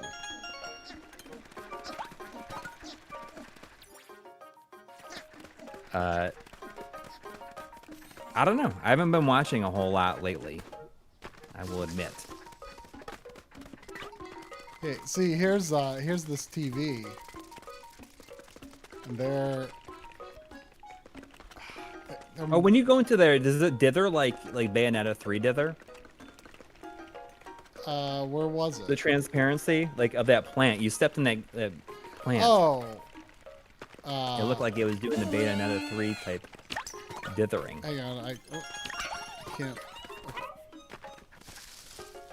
Yeah, is that how? I mean, I've still not played Bayonetta 3, so is that kind of like that? Sort I of. gotta wait till I see it. It's similar, yeah.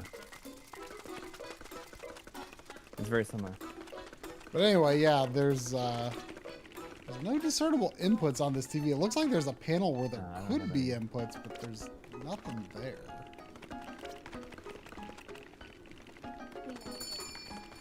I don't have any just for that. Mom has some, I think. If I give you some, you can't just like dump it all over. You gotta put it on like a little thing. It might be too strong for what you need it for. It's like 99% isopropyl alcohol. Hang on a second.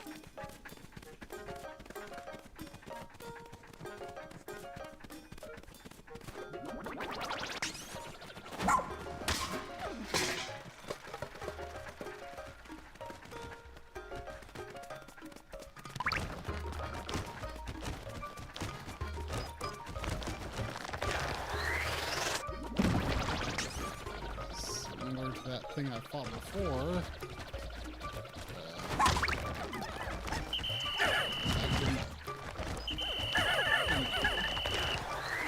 All right. What's this? Fan now on. Oh, do I want to? Press the big green button. You're gonna blow it into. I didn't know.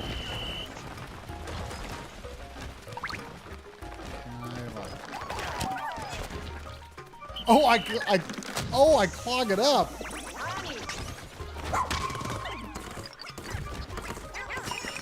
I should give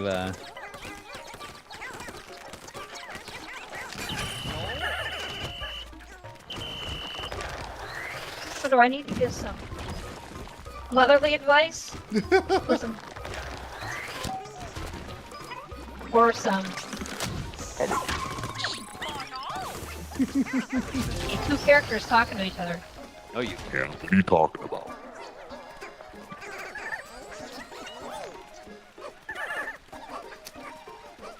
Okay, looks like Moss woke up. So I need to be careful. It's the party machine. P-A-R-T-Y.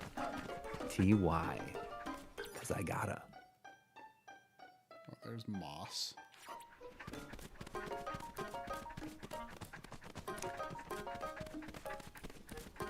So I finished my first like round of Hades yesterday. It took me a long time to get to that point. I got really, really close many times.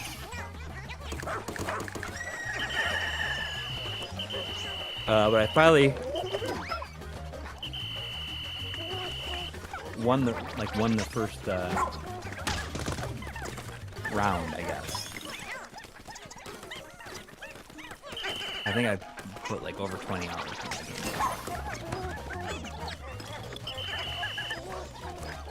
It does get harder, and you can modify it to get harder.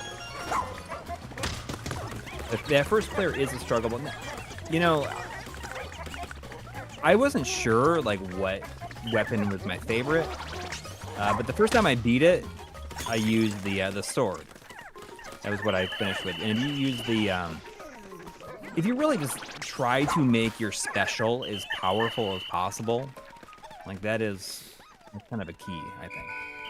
And I really enjoy how important status effects are in it. Oh. Yeah. I just they're really important. But now I'm starting to see good or bad. In a good way. But I mean like good status effects or bad status effects. Oh, bad status effects. For enemies or against for enemies? yourself? Yes. I always really liked that too. Like I very specifically remember my mind being blown in Final Fantasy VIII that the Adia fight in Galbadia Garden, like you can put her to sleep. And like oh really? Like now like I feel like that's very standard, but I think that's pretty standard now, kind of, but like at the time, like I had like never seen like a status effect like work on a major boss fight. Mm-hmm. But I think it's really common now, and I think it should be, because like status effects are so not interesting for normal enemies, right? unless it's like a modifier for your attack, which of course is the case in Final Fantasy VIII. You can do that, but like if it's a modifier for your attack, then it's worth it. But like literally, who is going around casting poison in Final Fantasy VI? No one. It's pointless, right? Yeah, I'm sorry. I was just looking at our Discord and somebody named UNC Uncode has this Pikmin timeline. Oh, that I'm wondering if they just made it up when I mentioned the multiverse. Well, now, but I'm not sure because it's kind of amazing. Oh man, you know the name is I believe supposed to be stand for uncommented code, but I can't. Oh yeah. I can't not look at it and think it's Uncle Code. Yeah, exactly. Uncle Code. Uncle Code. Uncle Code. It's your good friend Uncle Code. Okay, Pikmin Bloom. Olimar doesn't meet Moss. Pikmin 2. Hakate, Pikmin 3. Timeline merge. Cooking Louie. Wait, is that a real game? It can't be. It's a cookie. It's like a Cookie Louie, and then Cookie Louie connects to Pizza Hut. I need to share this. I'm gonna put this in the. Which connects to Zalf, which connects to The Legend of Zalf, Pluck a Phone of Time. Olimar meets Moss, Pikmin 1, Pikmin 2, Pikmin 3, Pikmin 4, which connects to a smaller image of this same timeline.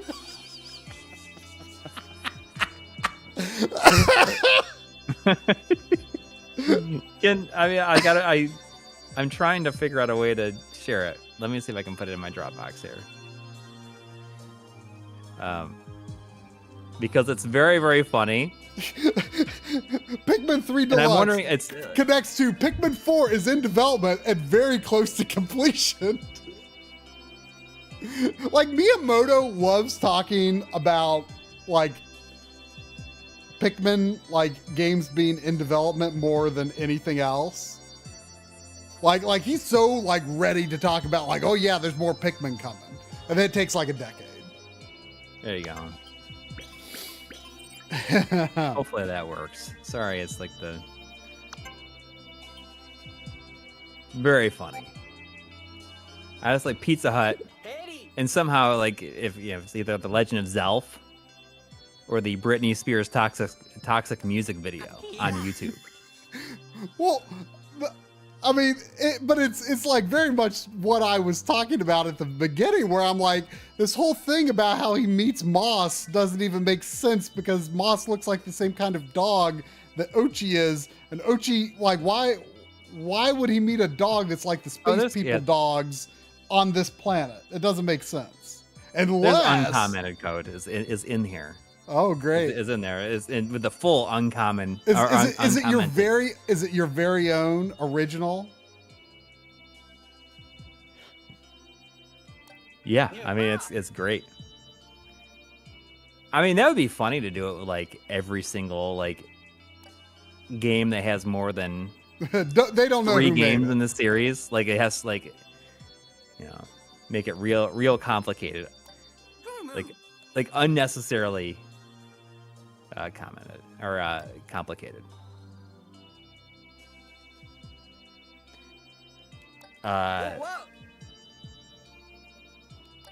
There is Indra Chadhari. Thank you. Or then I mean it says what guys what are your impressions of the 14-inch Sony CRT? I have mono speakers. Like you talking like a PVM? PVM? Or I don't know if I've ever seen like a 13-inch. Well, I mean, certainly not anytime recently. Like a 13-inch like Sony consumer CRT. I don't really know what that would be like.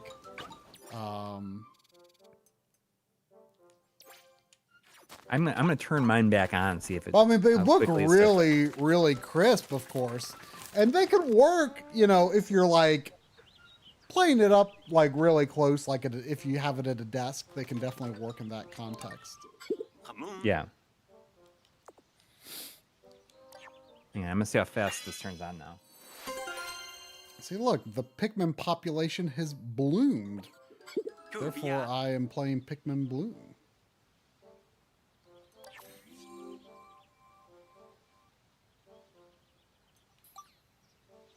So, something I've been trying to figure out. Yeah, it's taking a while to turn back on again.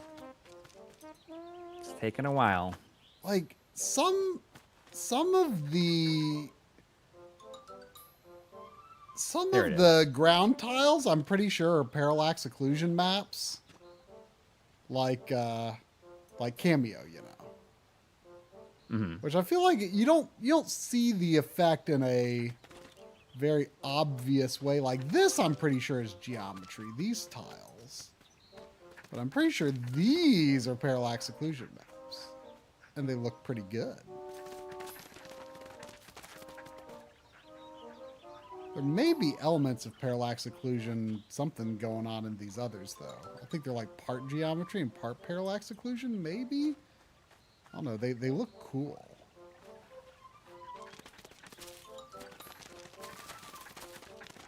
Sweet.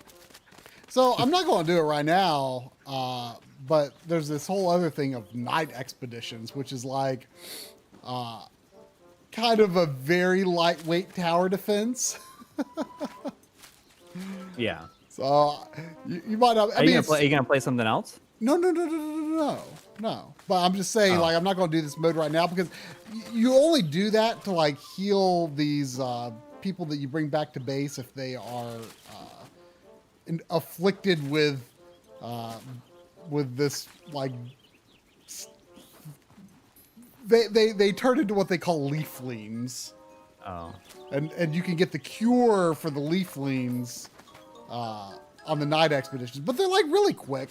So like I mean it is kind of tower defensy, but it's not. I don't know if it's in a way that would necessarily annoy you. They're pretty quick and fun. Mm-hmm. They don't last very long at all.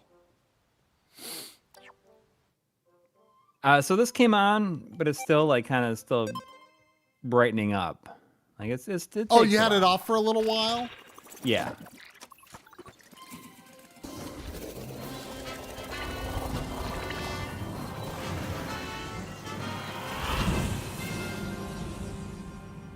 We'll see. I'll let it sit for a little bit, see how long it takes.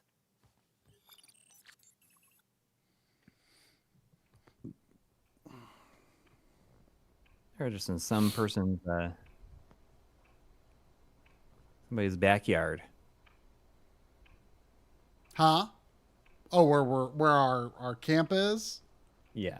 Well, I mean, like, yeah, I mean, it really is. I mean, there's like all of these locations, if you look at the map, they're all relatively close next to this house, which is the level that I'm working on right now. I mean, I haven't like 100% finished any level, but I've just kind of been jumping back and forth between several.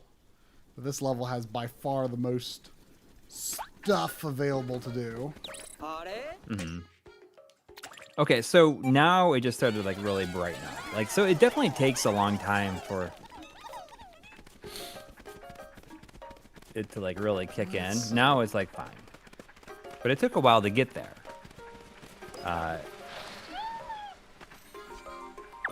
mean, I don't think that. I think that just means it needs like something needs to be recapped in it. I don't think it's dying. I just think that maybe it just needs like a recap of one aspect. Alright, there's got to be a code somewhere to do that. Huh, interesting.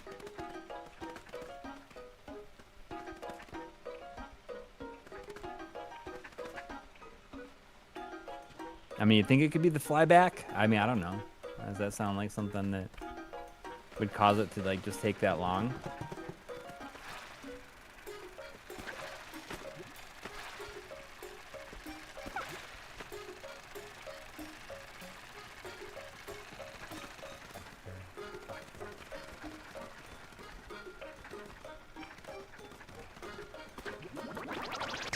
If it came down and I had to move the 14 over here and just like put this someplace else for, You wouldn't really more time. It wouldn't be the end of the world, you know.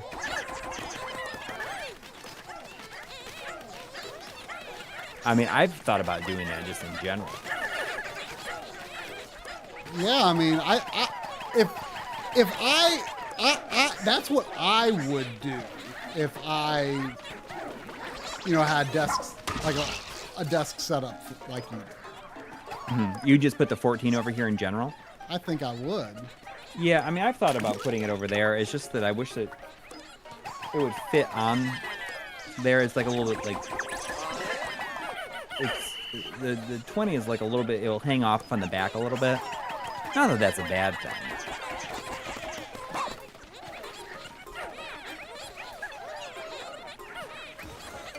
But either that or put the,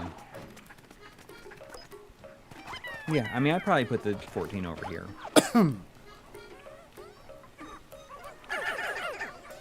Yeah, I mean, but I haven't, like, this is, like, definitely a lot longer than it was last time I asked him about it. Because it used to take, like, a minute.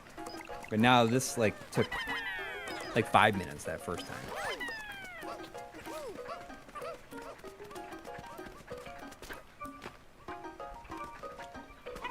But I'll send him a message about it tomorrow. Unless he somehow shows up here tonight. Oh no. Can you break those? They got little cracks on them. Yeah, I know, but I heard a noise. It sounds like Moss is attacking my Pikmin. Maybe. Oh. Where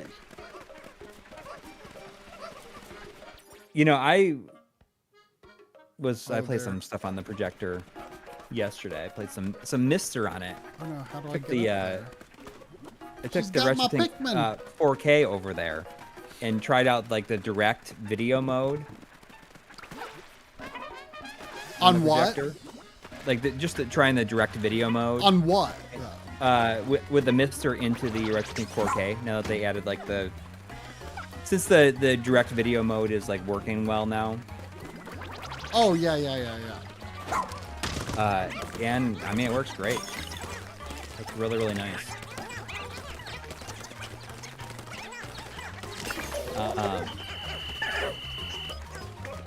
But I feel like I need to do something about the audio over there.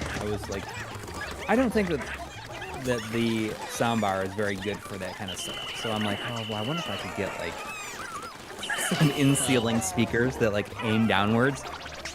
Like in-ceiling front speakers would actually work really, really good. I could run speaker wire up to them. And now that I think about it, let's see if those are available.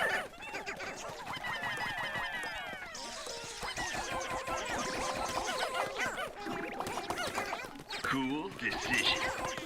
I want front in-ceiling speakers. Where'd Moscow?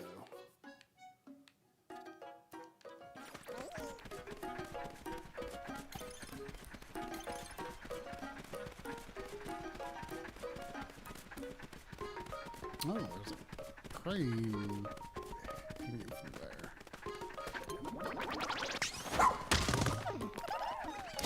there. Josh Eicher's been a member for 11 months. Asking, what is your favorite Pikmin treasure name? I love personal injury plank for the skateboard in Pikmin 4. That was pretty good. I can't comment because I've not played it. That one was pretty good. Can I check my treasures from this map? I don't remember a lot of specific ones. I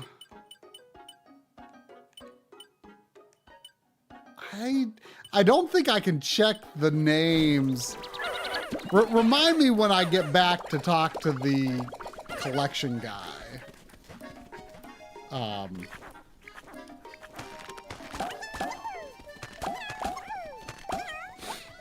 Remind me after this day is over, and I'll check into that, because that is a good one. That is a good one. I remember that one.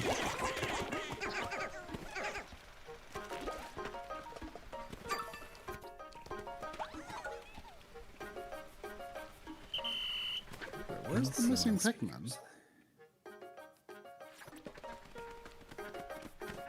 Yeah, we need like angled ones to be. There's a missing Pikmin. Where is it? Well, I think I can. Let's see. Didn't I buy the thing? Didn't I buy a special command? Oh, here we go.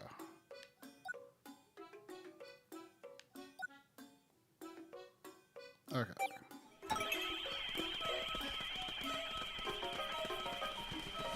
I love the, you see in the lower right, the little loafing about sign.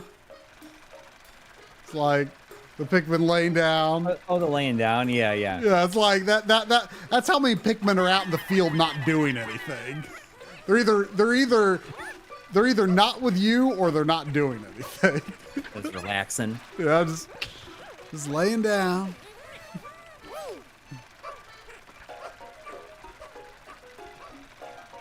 I think of the. So yesterday, we had some other families over on Friday night. So we just kind of had a late night on Friday. And yesterday was so cold, we decided that we're just going to stay home and do nothing. And I had like this realization that I had never really had like a movie marathon with my son. Yeah. So I'm like, let's just like watch several movies, like all in a row. We'd never done that before. Yeah. So we watched The Edge of Tomorrow. Oh, that's the time traveling Tom Cruise, right? Yeah, like the day, like the repeating day. I watched that last year. It was really good. Yeah, it's great. Then we watched Predator. It was like my son's first R-rated movie. Ooh. And then we watched Alita Battle Angel. Whoa. And it was good. It was just like a good way to do them. I think that he just like enjoyed watching these movies and not feeling like, oh, we got to do something else or we got to like, you know,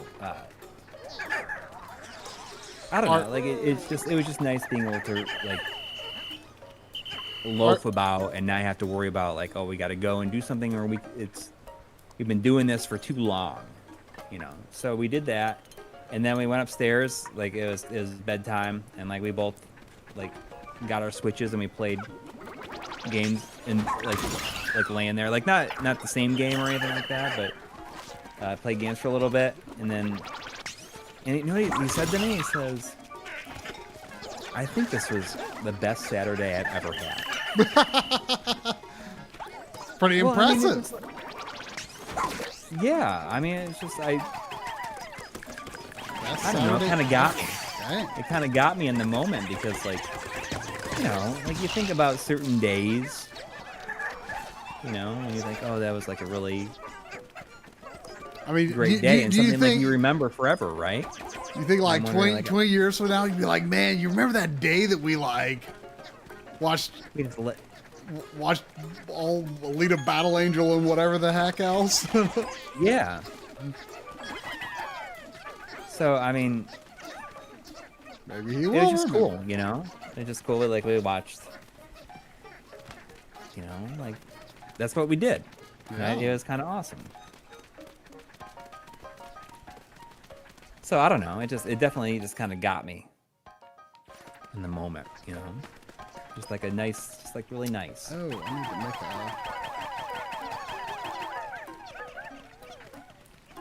a wall there.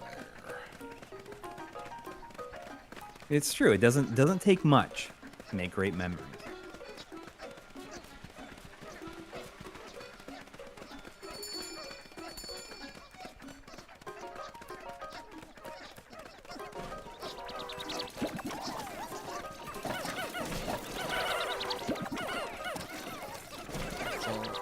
So I've been relying a lot on just like the automatic Pikmin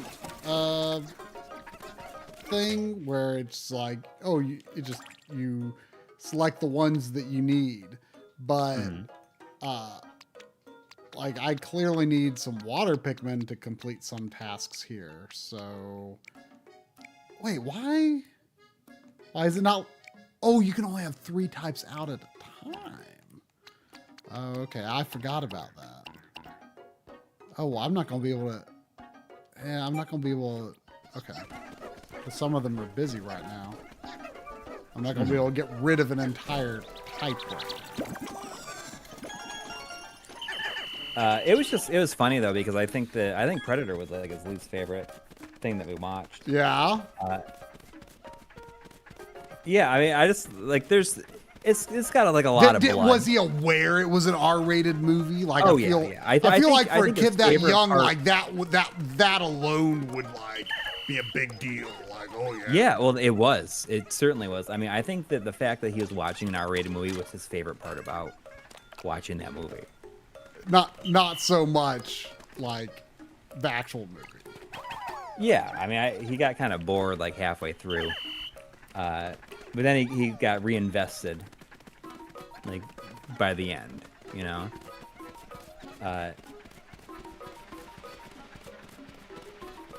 It's just funny. It's just like some language and, you know, like in the blood, you know? Because they really show those skin people hanging a whole bunch.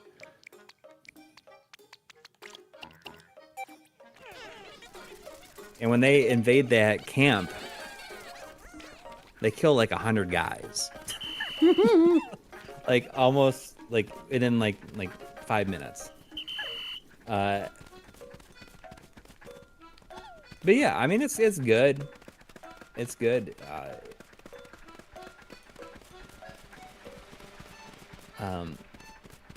He's like, oh, is there other ones? Should we watch like Predators? I'm like, this is like really. I like the second one, but you know, like I don't think that there's really anything that you need to watch other than that first one. No, Prey is very good. Prey was really good. I actually saw the second movie before I saw the first movie for whatever reason. Yeah. And I did not like it. The second one? I did not like the second one. Yeah. Oh, okay.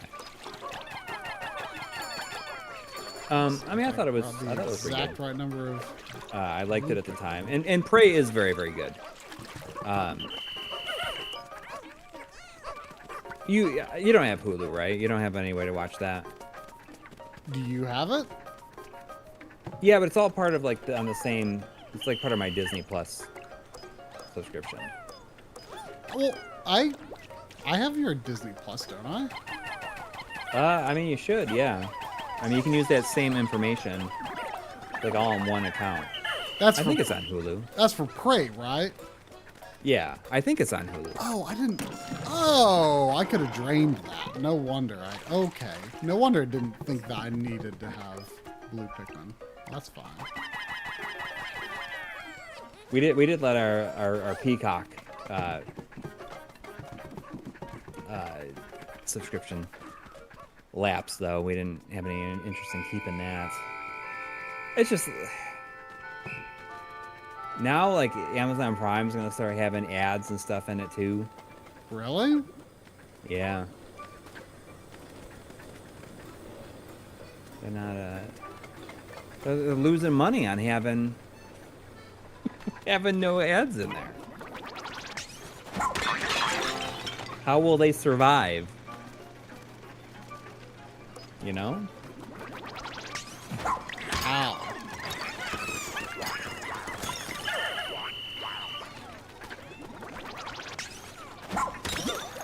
Maybe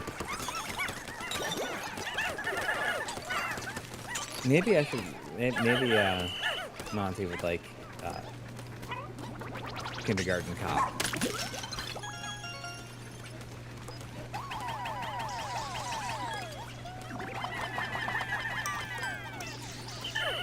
But yeah, Predator. One of the reasons Predator is so good is because it's just so simple.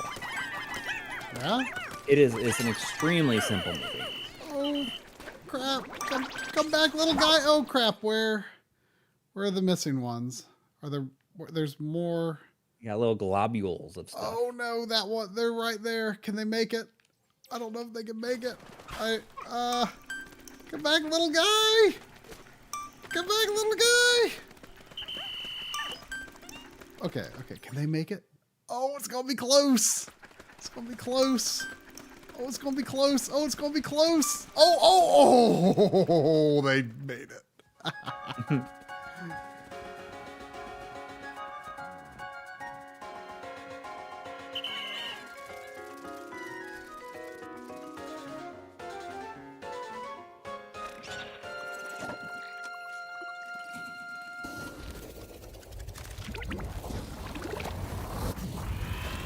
Prime's free. I don't know. I feel like they get some good. Yeah, I feel like. I mean, movies. if you like, sometimes I'll just like browse through like what's free on Amazon, and I'm like, oh yeah, I'll watch that. I mean, for something that I am not paying for because of the free movies, I think it's a great selection. Honestly, like it is not part of the calculus of why I'm getting Amazon Prime. Right.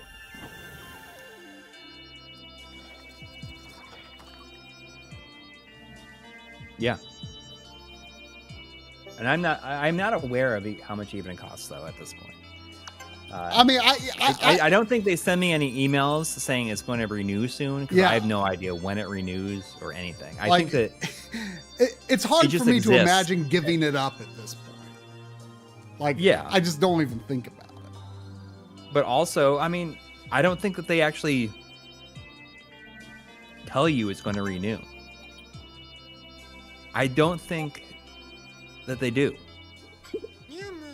It's like it's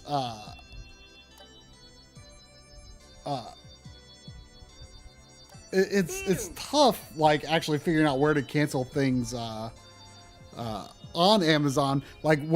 So if you're like looking at movies on Prime, you might see a movie where it's like free with a free trial to like, you know, an additional subscription. Mm-hmm. And like I will do that free trial and then like I immediately like go to unsubscribe so that when it's over in a week it doesn't charge me, right? Right. Yeah. And like I always have to just search for where do I unsubscribe on Google and go to that link because I don't know how to navigate to it through Amazon itself.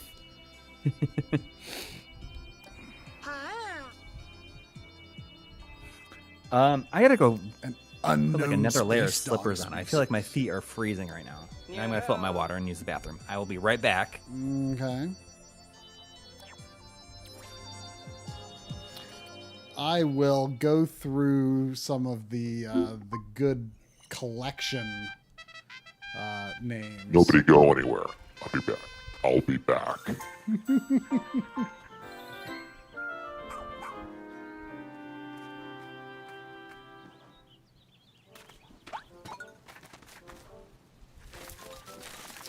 Here's the collection guy. Tingray.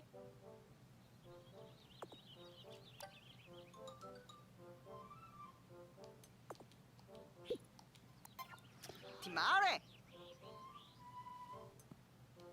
There was a good name in one of the things.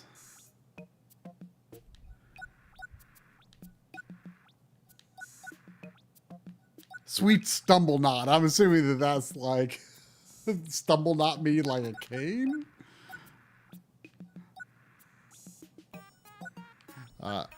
SS Chuck. That I'm convinced is meant to be one of those like every burger cookies. It's probably supposed to be like a macaroon or whatever. But in my heart, it's an every burger. I love how the word is observe. Like I'm going to watch it do something. Observe. Hoop of Healing, Sticky Jewel, Olfactory Sculpture, Orbital Communication Sphere, Orb of Destruction, Secured Satchel.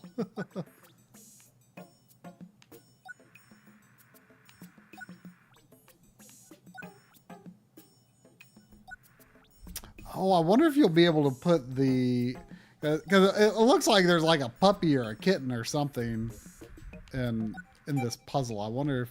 yeah, it totally looks like a puppy tail or something. Puppy foot? Like, I hope you can put that whole picture together in the end.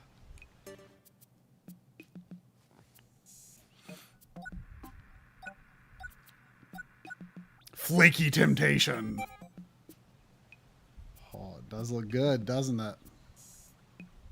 Flaky Temptation.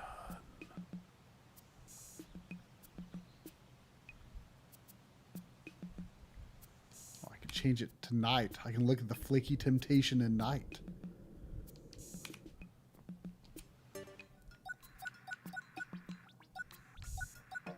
Sphere of Truth. Astringent Clump.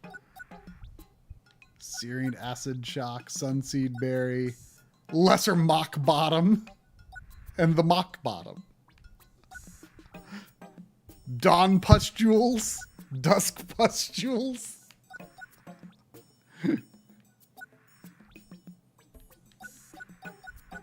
Zest Bomb. Merciless Extractor.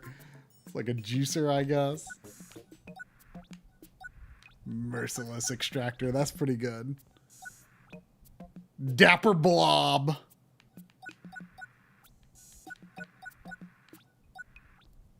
Dusty Bed. That's pretty good. Doggy Bed. Fishy Bed.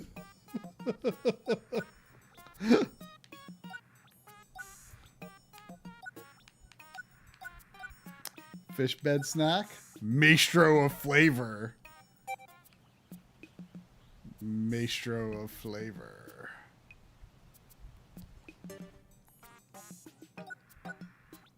Harmonic Synthesizer. Is that a whoopee cushion? Melody Rhythm. What? No, that's not a whoopee cushion. What is that? It's like castanets or something? I don't quite know what that is.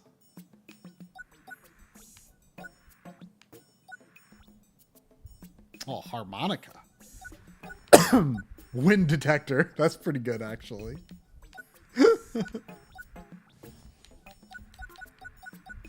Amplified amplifier.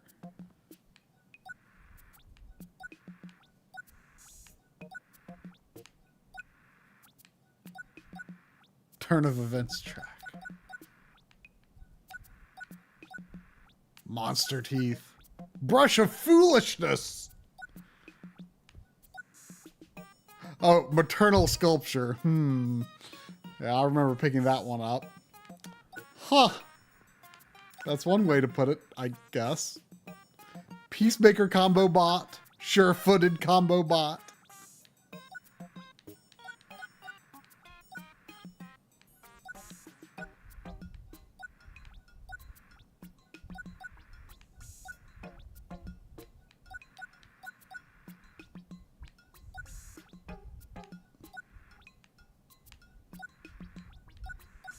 Oh, and then down here we've got a micromanagement station.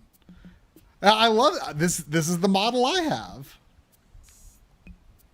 Yeah, I feel like the brightness of that screen feels pretty authentic too. Like that feels like the actual brightness level.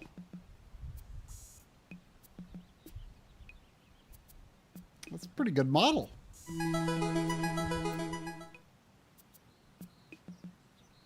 Look at that Game Boy Micro.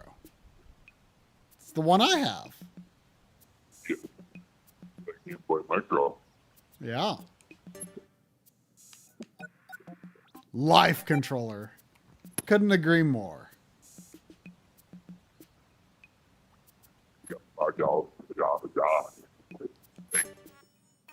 I and leave the world behind. You're like way too far from your mic. We can't hear you. Can't hear me talking to everything. Well, you're like, I mean, you're like far from your mic, like your mic. Oh well, I was talking into the. I party know, machine. but Wasn't that well, working? I couldn't understand a thing you were saying reading this notification. Oh, okay. There was $5 from John the Don saying, I watched Good Burger 2 and Leave the World Behind recently in a little double feature over the holidays, and both are pretty decent. I know nothing about what Good Burger is other than the fact that when I was in Arby's, they had a burger advertising Good Burger 2, whatever that is. In Arby's?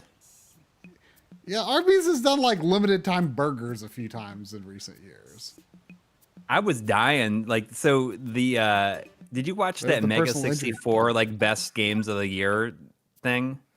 Like they're it's so funny. I hadn't like watched anything Mega 64 in years, but somehow I saw that link to and somewhere and watched it. Yeah, I thought it was really, really funny. it was pretty funny. But when they say like, you know, like worst movie of the year, it's like Good Burger 2. It's like, it's really sad. These, they're like 50 years old now. But I did watch Leave the World Behind, and I found it like very stressful. I wish that there was some sort of payoff for the deer stuff. But other than that, I thought it was pretty good.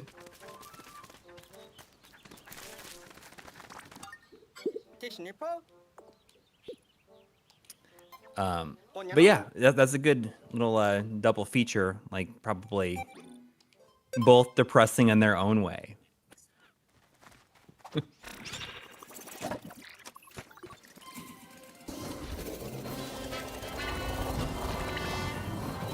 Yeah, that's true. I've seen my local Arby's has a dot matrix screen out front, and it said they now had the Wagyu beef. No, my Arby's isn't fancy enough for a dot matrix screen. No DMG. I mean, it's just like it's one of those red signs. They have like the light up dots. I feel like I don't see those like in front of fast food restaurants. Yeah. Like Sonic has like a full panel LED screen in front of it, but like I don't see those like red LEDs in front of like fast food. No. The Wagyu. I think I tried that when they had it another time. It was fine. Yeah, it wasn't horrible. Oh, you had it? I know. No. I don't go to Arby's very often. I don't frequent the Arbus very often. I call it Arbus. Arbus. I like that. Yeah.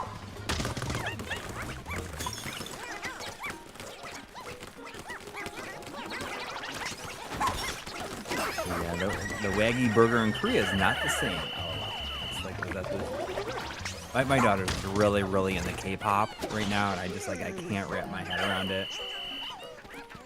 I'm just having like the most difficult time with it. Like I understand like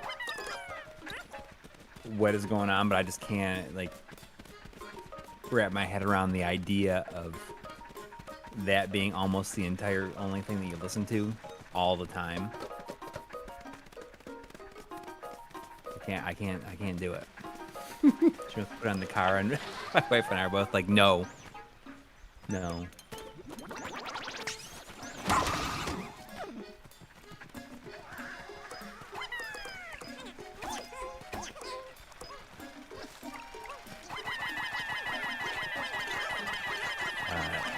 I can't handle it very much. It's been a challenge. Then, you know, black, pink, and twice. I don't know. I don't know the name. K-pop hack. It's like where I currently reside. Oh, I missed it.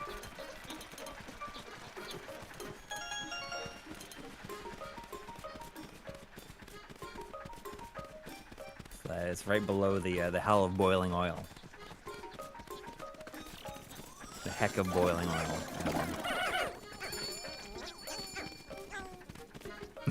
Corey having to listen to K-pop all the time. Truly is heck on earth.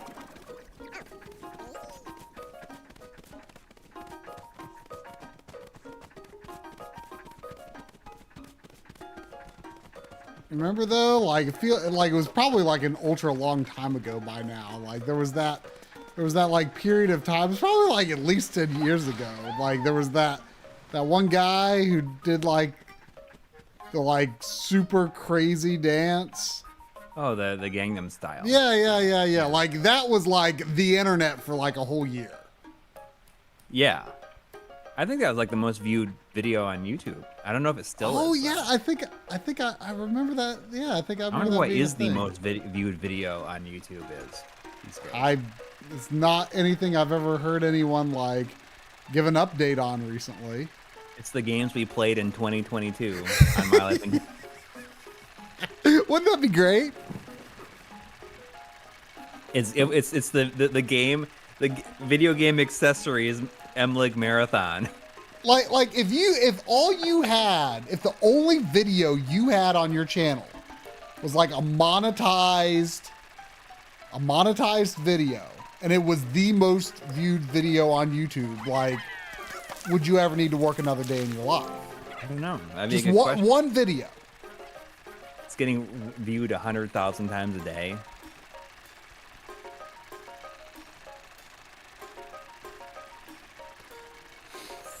I don't know. I'll tell you one thing though. I mean, I think that Game Accessories MLiG Marathon is going to become our most viewed video on the channel. That's crazy. You know, I thought that the games we played marathon for with the 5 years on it, I thought that was going to be a lot bigger than it was. Wait, which? Oh, yeah. It just, I don't know. Like even this year's video, like it's not getting picked up like it was. Maybe it will later on. I mean, it's not that far behind where the other one was. That's true. It's not that. It's doing pretty solid. Last year's just did exceptionally well for unknown reasons. Yes.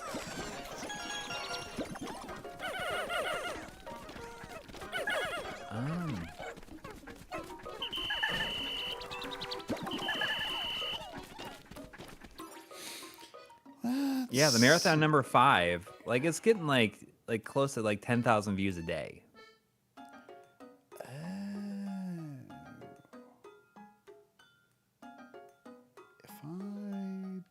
And about like 100,000 views a month. Wait, really? Yeah. 100,000 views a month? That one video? Yeah, it's getting like 10,000 views a day. Like between like 7 to 10,000 views a day. That's... I'm telling you, like it is like on the fast track to becoming our highest viewed video. That's... At this point, it is.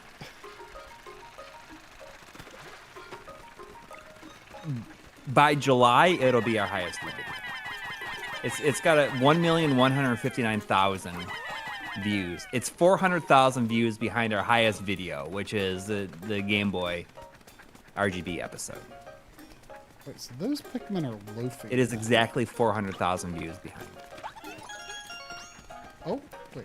So by summertime, it will probably pass it. Okay, I got some. Oh, the bunker. Oh, that. Oh, I see. They're. Oh, okay. These cards I'm collecting. Okay. Okay. I'm gonna look at the average view time on it. The average view duration is 1 hour, 7 minutes, and 11 seconds. What? That's I'm serious. average. The average view duration is 1 hour and 7 minutes.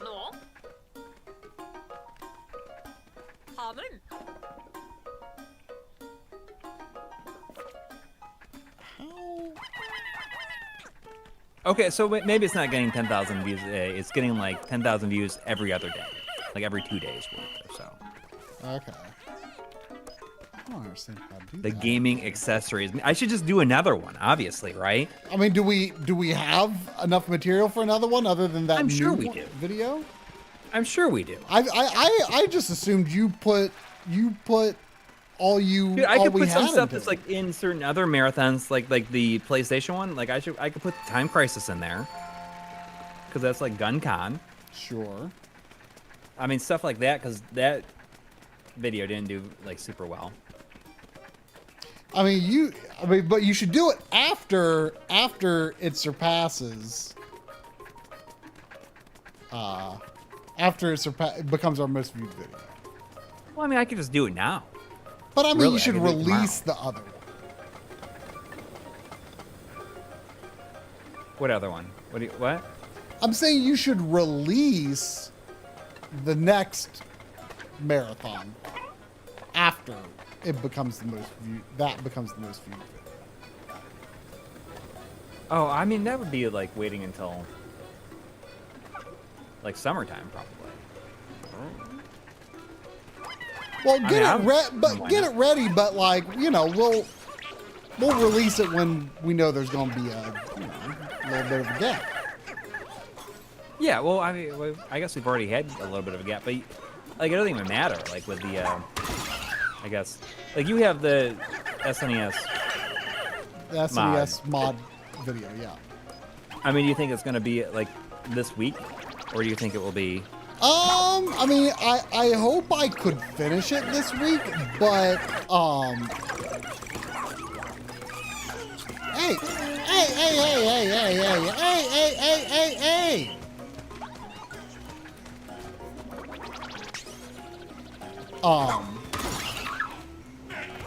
Oh, that's why that's happening, because these things are so hard when they're knocking me off Ochi. Oh, Ochi's hurting.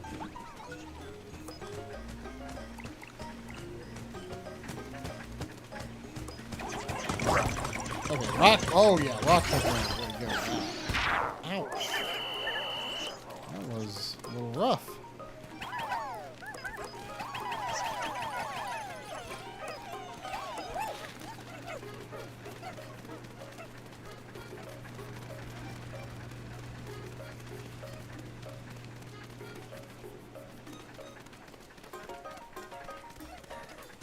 I don't know. It's just very funny. What's funny? Just those views and the way that it's. Yeah.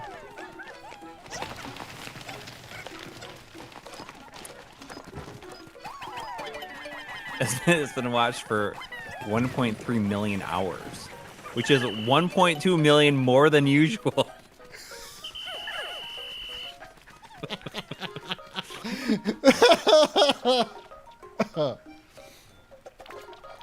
Ooh, 2,000 people have subscribed because of that video alone.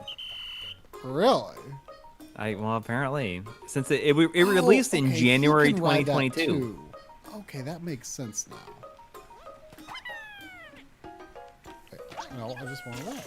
Yeah, I mean, like I said many times, everyone that I feel like has enough content to be able to do like long video marathon type things like that, I say it's like the easiest thing you can basically do. It doesn't take like a ton of effort at all. Like the effort versus like results Yeah. is so far in the positive, because you don't need to like put any Oh, effort. jeez. That's. And people like them if they like watching the stuff. It's just what I think people like to do with videos like that is they know it's not going to take them away from the channel too. Because sometimes if you just like leave it on, like a playlist on, eventually it will take them away from the channel. And then people can just come back and put it on whenever.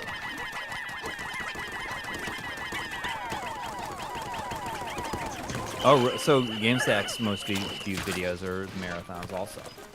Or the Oh, yeah? console crush. Oh! Oh, oh, oh! So yeah, I mean it's not a bad thing. It's not. I don't think it's something to be like Ugh. ashamed of or anything like that. It's just like what it does. Like that's Oh, just, this is not people great. like. This is not great.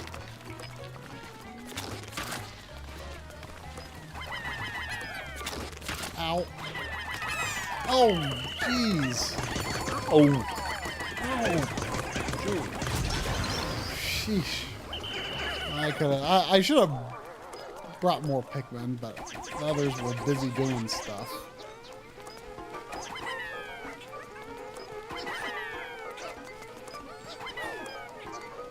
Ooh, I don't another know. onion. Like I constantly like quote Star Wars to my dog. I'm kind of realizing, or like my kids. Like if I'm getting hurt, I'm always like, "Ow, Joey." For some reason I always say that. But I started realizing I didn't even know I was doing it. Oh no. There's Yeah, moss. like in the car. Like if we're going someplace. Where's Like I have the Ooch? dog in the front with me, and she's like looking at me. I'm like, "That's right, Nelly. We're going to the Dagobah system." I mean, I tell Sandy that's right randomly, like all the time. But oh, I didn't realize the day was so close, to almost done. Oh crap! Did Moss take some of my Pikmin? Oh no, this could be bad. Where's Moss? Oh, Moss has like a ton of my Pikmin.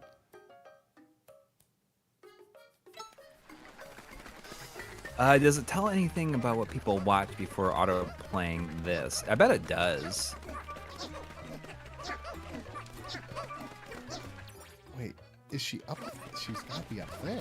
Let me see if it does. Wait, how? Like what videos are recommending it?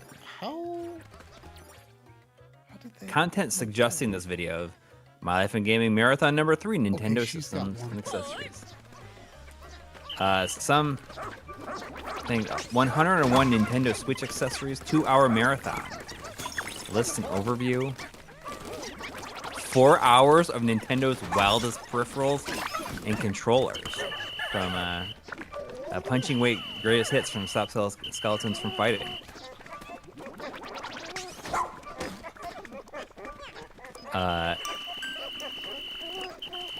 Let's see what else here. What else is recommending it? We're fine. We're fine. We're all good. I restored and upgraded this $2 junk original Game Boy. I bought fake Nintendo's games from eBay.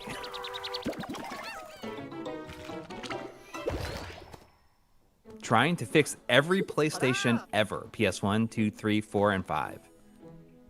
But is this the videos people were watching before that? Yeah, that are recommending the controllers and accessories marathon.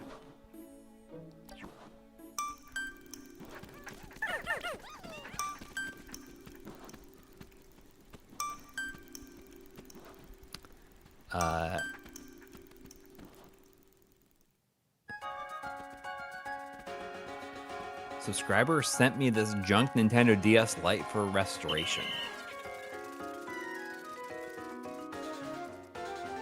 Restoring a flooded Atari 2600.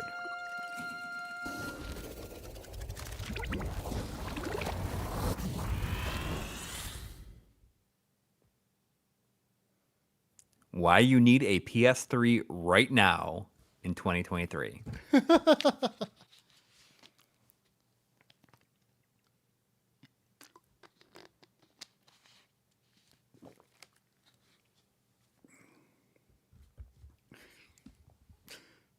I keep thinking about, that's right, Nelly. We're going to the Dagobah systems.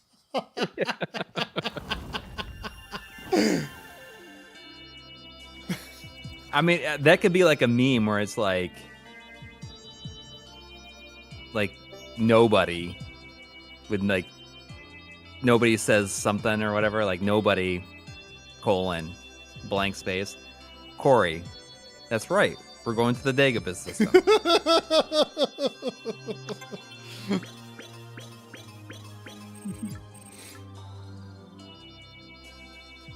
Number jumper. You gotta look at those accessories or whatever. Accessories? Maybe. Oh, but the you Sega mean I got? one, I did that while you were away. Look at the collection. yeah. Yeah. That's why I was looking at like the Game Boy Micro when you came back. I see. The Sega Genesis one does pretty good though. I mean, it's funny because you look at the highest viewed. Our top video is the Nintendo Game Boy, Game Boy Color, and Game Boy Advance episode, which I think was our first episode to break an hour. Yeah.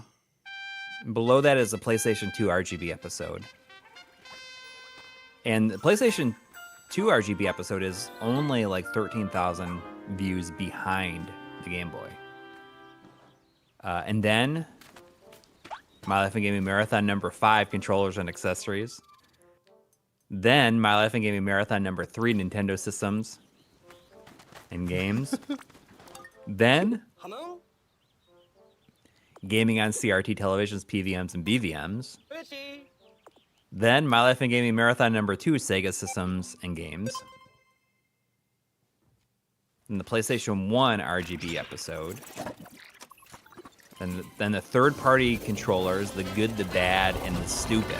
The good, the bad, and the stupid. Then the 3DS video output, USB to HDMI capture. How much is that? 698,000. Wow. It's funny because like that video almost like has no real solution in it. Yeah. And everybody who watches it is basically saying like the whole point of the video is like there's no like real solution. Yeah. Some people were saying that Loopy's got some kits again. Yeah, I think what is it? iFix Retro installs them. Something and they're like, USB-C now too, which is good. You know, a few people have actually have actually asked if I've tried 3DS with the RetroTink 4K, and I haven't. But you know, it makes me very curious. Like, if anyone like knows how to like I don't know if it's possible to like edit the Raspberry Pi software or like configure it in a way like if that software could be configured to run at the native refresh of a 3DS over HDMI. Like, for one, it could potentially reduce input lag. It could certainly get rid of the bit of stuttering that exists in there. And it could actually be potentially really interesting through the RetroTink 4K. But that Raspberry Pi software, I don't know how to configure it. Like, I don't know if there's like I mean, someone leave a comment on the stream if anyone like could explain or knows a would the software have to be edited, or would there just be a way to like force the Raspberry Pi to output it like a specific refresh rate, resolution and refresh rate, because that would potentially solve a lot of problems with it. And if the RetroTink 4K, you know, if a device that was very tolerant of a weird refresh rate, like whatever the native 3DS refresh rate is, I don't know off the top of my head, but yeah, it's not how that's being run. So I don't know. It could potentially be really interesting.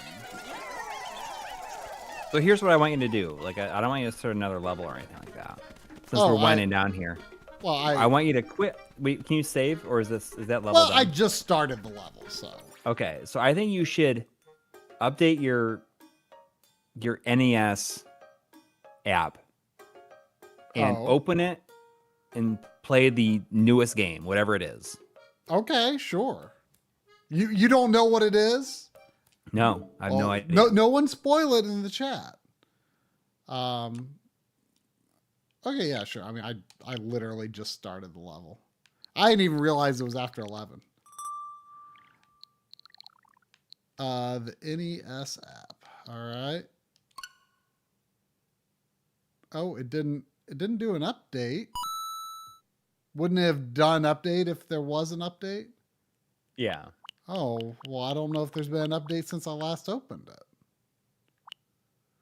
Should I check the Super Nintendo one instead? Well, go all the way up and see what the newest game is and just play it, whatever it is. It's sorted. Oh. I must have had this open for like RetroTink stuff. Okay, then try doing like either the Game Boy or the or by release date. I assume release date's going to be like actual release date, like original release date. Or Game Boy app? Yeah, you try the Game Boy or the I'll try the Game Boy app.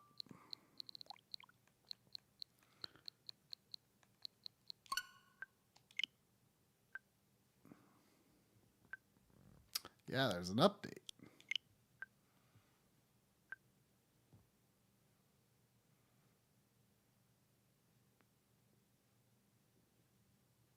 Come on. 7 minutes. That can't be. Surely it can't take 7 minutes to download some Game Boy. I'll give it a second. That should start going faster, I think. Well, either way, I'm going to go to the bathroom real quick. Okay. Entertain the people.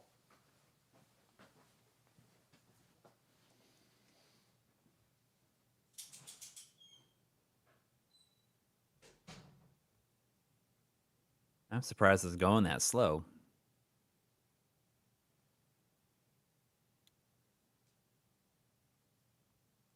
Don't tell us what it's going to be. I'm real curious.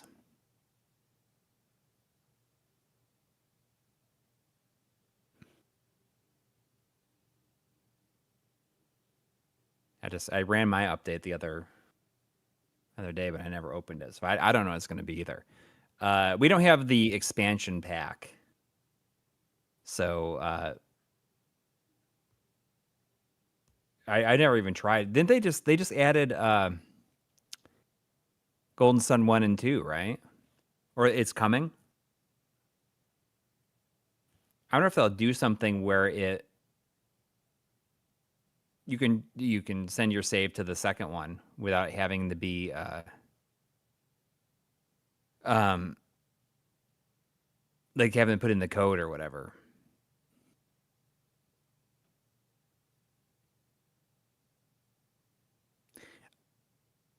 I do wish the expansion pack wasn't so much more expensive, though.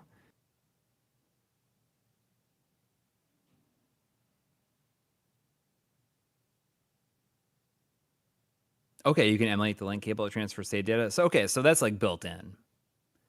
Like, that's why they're releasing both at the same time. Like, that's pretty cool.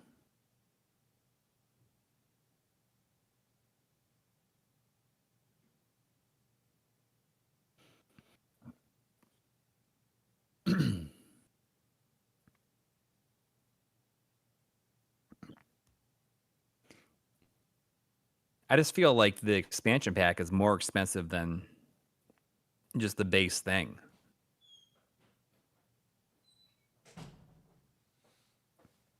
The thing I use it most for is the save file backup. I just wish that Sony would just have a cloud save only tier, because my PlayStation Plus is expiring in I want to say it's like in like July, I think. And Sandy. Come up here. I just feel like I wish that there were, like, I want to be able to back up my save files.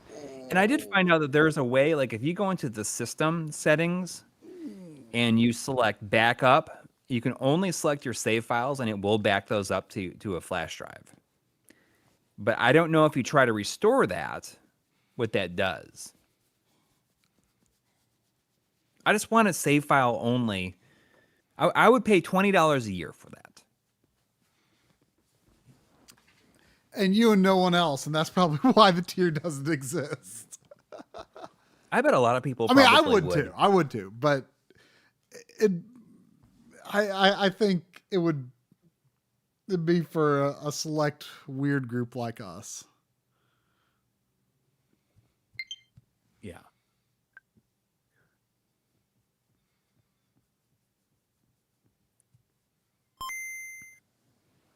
Oh, there it goes. It was it 70% to play. Oh, there's only one. Oh, hey, that's not bad. Oh, but it's gonna make me sad because it's not gonna have the Super Game Boy effects.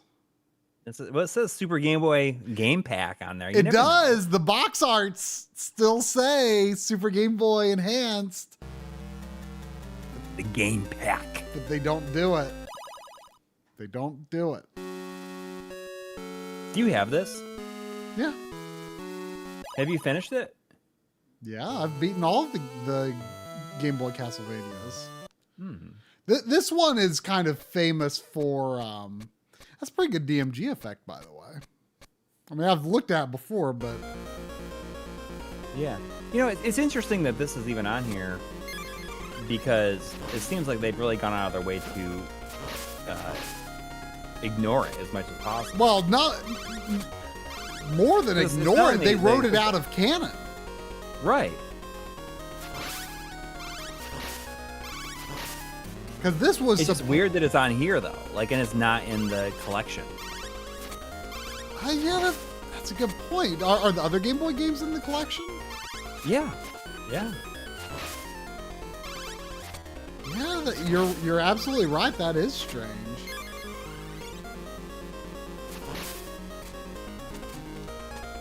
And if they're trying to, like, maybe they felt like it's okay to release it on a service like this, but putting it on an official, like a full-on collection like that is kind of admitting that Got it too exists. far. Yeah, it's too much. But really, does the Konami of today even care? I mean, that was Igarashi. That was just Igarashi saying that. Like, because he's like, well, this conflicts with Lament of Innocence, which is the story I wanted to tell. You know, so he took. Were there more that was taken out? I feel like this is the most famous example of canon removal. In the series, you mean? Yeah, in this series, yeah. Yeah. But I think there were others that were removed from canon, but this is the most famous example because it was supposed to be the first game in the series. Like Sonia Belmont was supposed to be the first Belmont. Yeah.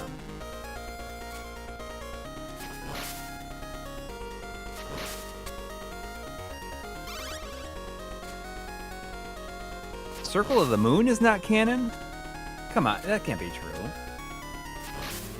I could see it. I mean, that one's a little strange because it's got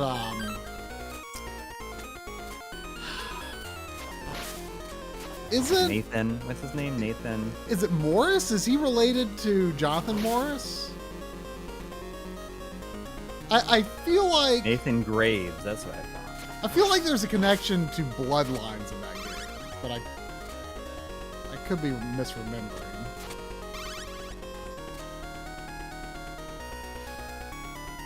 I should really play Lament of Innocence. I can't imagine it's like more than like 6 to 8 hours, right? Yes. Oh man, I mean it could be as much as 10. Like, I Curse don't of know. Darkness was like not too bad. Huh? Curse of Darkness was Oh, like, I didn't know. Not that. I've for some reason beaten Curse of Darkness, but I've never beat Circle of the Moon. Not Circle of the Moon. I mean Lament of Innocence. See, Curse of Darkness, like I played like the first level or level and a half once, and like noped out, and I don't even remember why. But I was just like, nope, don't like this. I'm gonna give it. I almost bought the. It's stupid. I didn't do it, but I saw because it had gotten a little expensive, and whoa.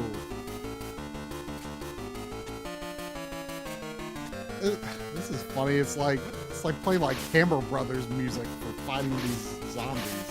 It's like.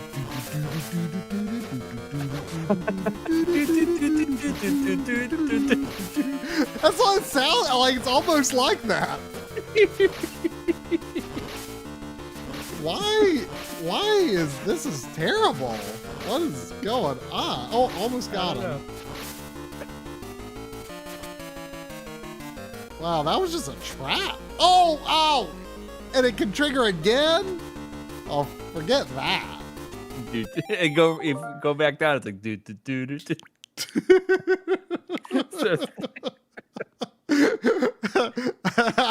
Oh no, I guess I tickled you more than I thought it would. Well, I started hearing the music and I'm thinking about it. All right, can you see if you can do this Super Nintendo one really quick? Sure. I hope it doesn't have a long update. I don't know why. Like that was Dude, like a 7-minute update for one game. Where is it?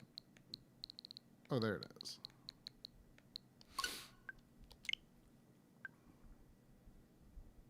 Oh, okay. It was ready to go. So I don't know if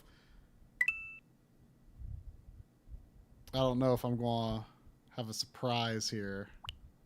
Oh yeah, I opened because I remember having like Donkey Kong Country and this wrestling.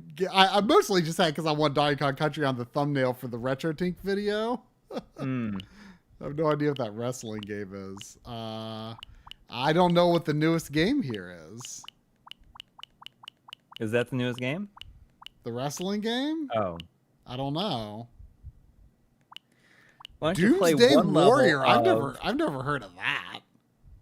Have you ever heard Doomsday Warrior? Let me see the. Let's see. Oh, Doomsday! Look at that guy. He's like he's kicking and punching people at the same time in different directions. Yeah, I mean that makes me want to play it. You know, I see He definitely looks like some guy that would exist after the world has ended. The apocalypse Twice. happened. Yeah, twice. He's trying to prevent the third. Is Jelly time. Boy the same game as Jerry Boy / Smart Ball? Probably, but look at that. Look at that box art. I feel like it's not. I feel like this is not the same game. Might be like a sequel or something. Or no, I suspect it. I suspect this is just something else because it says PAL. Yeah. Yeah, this is something totally different. You know, I like that level 1 music and Smart Ball / Jerry Boy. You know, I recorded some footage for it for the Super Nintendo mod episode. Yeah. Oh man, this is some Euro jank. Ooh. You got your goes Euro Euro, get jank ready. here.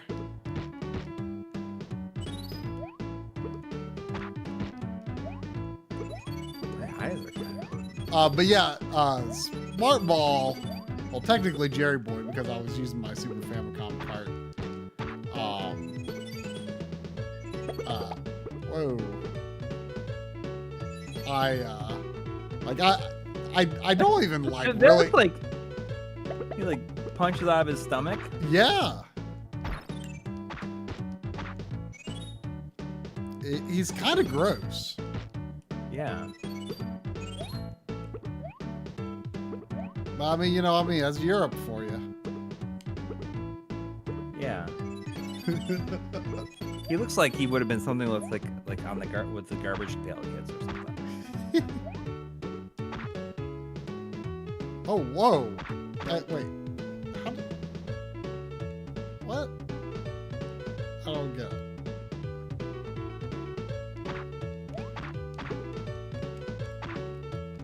it. Corey will let his son watch Predator, but will not let him play Jelly Boy for this SNES.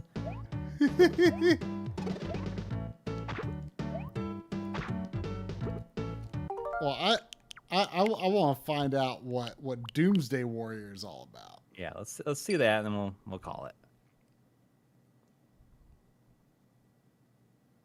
Man, what value in this? Getting Jelly Boy and Doomsday Warrior. Yeah. Ooh, I got that scale and rotation right there. All right. Ooh, we can do a password. I can be Sledge, Layban, Emon, or Daisy, or That sounds like a- P-Lump, or Grimrock, or Newport. Ooh, I like Grimrock. Grimrock's cool, but that guy's name is P-Lump.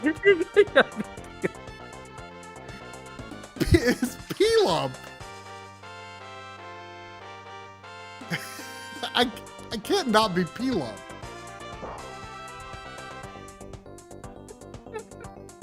Oh, and there's a rival? Is Grimrock gonna be my rival? Like, is it because he's kind of fast, so it's gonna be like Plump? Maybe? So is this a fighting game or something? It's gotta be. It's gotta be Grimrock, P-Lump. It's P-Lump the Fat Bomber.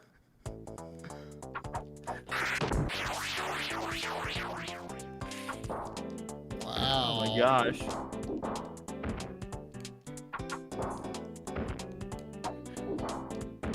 This music is like not it fighting game terrible? music at all. Dude, like I I like don't even that- I understand. kinda Like, like that. like who thought it was a good idea? Let's throw this on Nintendo, on the Nintendo Online service. Look at that. That background is actually kind of good though. Look at that wavy sky. Yeah, I mean, it looks. This does not feel good. I mean, I started playing I started playing Mortal Kombat 9 on the Backloggery stream on Monday. I'm halfway through the story. Yeah. Playing on normal mode, you know, they were impressed. They said I was doing a lot better than they thought I would, you know. Oh. So, you know, Mortal Kombat is kind of fresh for me right now. Yeah. But this. Well, that's a cool game. It's like, and So it's I a could say cool way this to does like not kind of feel recap what happened. Probably like it helps you recap the stuff that you might not know about, but also right. see it Well, and differently, it does a lot more involved version than I assume would have ever happened in any of those original games. Yeah. It's cool. I mean, it's funny because, you know, like it happens because Raiden is just like messed up so much. And then he continues to mess up after he tries to reset it. And it like, Well, I don't know where it's ultimately going to end up because he keeps realizing like his final message to himself before the end was he must win, and he's like, well, it's got to be Liu Kang. yeah. Well, I mean, Liu King has always won. Well, that's what Drum said. So I mean, don't spoil anything, but yeah, I don't know what it's ultimately gonna be though. But yeah, this game is junk. I like that background though. This is a pretty good background. Ooh, look at that. Ooh, ooh. Yeah, that game ain't too good. Sorry, Renovation. There was $5 from Gahul. Oh, Thank you. Saying, will you guys come on a bachelor party in Orlando this summer? We'll have plenty of high noon for Coury. Well, we'll see. If I find myself in the area, I'm heading down to Orlando this summer, I'll get in touch. Thank you for the invite, though. Man, at least that game did introduce us to P-Lump. Yeah, it's you know, P-Lump is what it's all about. Yeah. You got to put this on in the games you played for next year. I played Doomsday Warrior. I'm probably going to forget about by the time I wake up Irredeemable, tomorrow. except for the fact that it has a character named P-Lump in it. I'm totally going to forget about it by the time I wake up tomorrow. Yeah. Why don't you try Psycho Dream real quick? I think I've tried it before. I don't know, probably not on here, but I think I have tried it before. It's interesting they had like an arcade grid when you first booted up. It's interesting. I mean, there's Top 10 P-Lump games. There's games on there's games on the service here that are like completely untranslated. Like games where you would really struggle to get anywhere without knowing Japanese, and they're just untranslated. I forget what it was, but I think I booted up like some RPG on the, maybe it was Famicom, I don't know. Like, yeah, like totally untranslated. I'm pretty sure I've tried this before. Or at least, I think I know it's been a game cycle. Maybe I haven't tried it. That smoke effect is like kind of like Sega Genesis looking. Isn't it, with like the dither? Instead of doing the color math, as it were. Oh, the R button runs. That's kind of unusual for the system.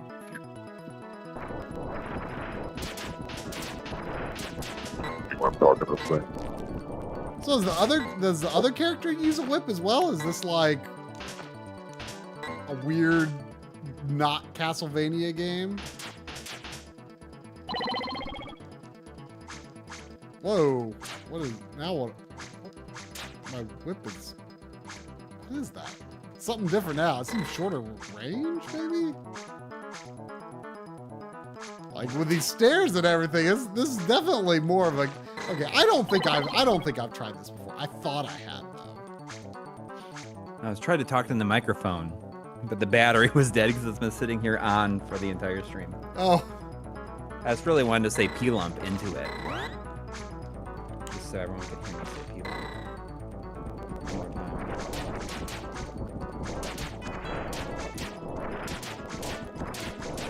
But that battery's dead. Jim.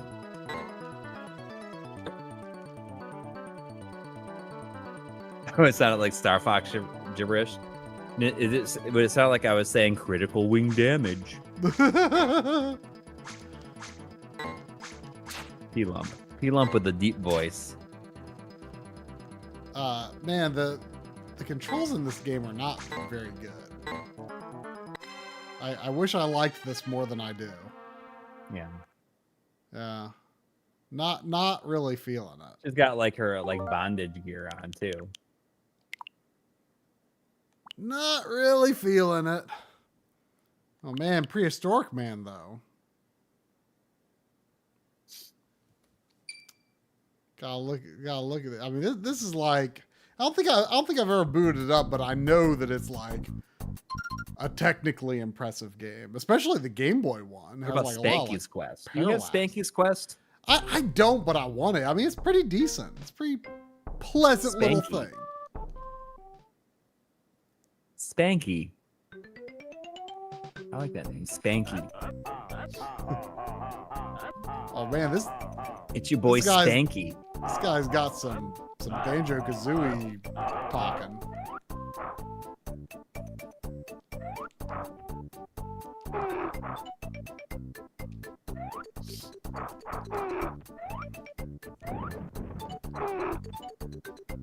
He's like a prehistoric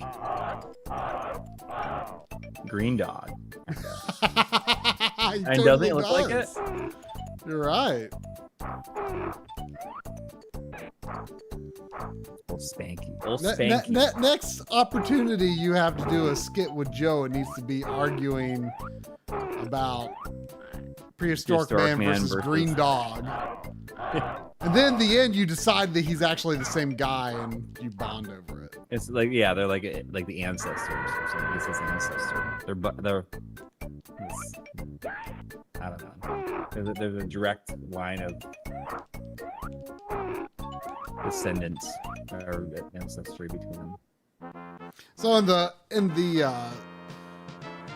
Super Nintendo, the new Super Nintendo Edge Enhancer and RGB bypass mod for earlier Super Nintendo systems, non-one-chip systems. I'm making because the mod is installed in my Super Famicom. So, you know, of course I could just use this ST2 SNES, but like I'm making it a point to like actually use every single Super Famicom cart that I own in the episode. Mm-hmm. So there's gonna be definitely gonna be a lot of what game.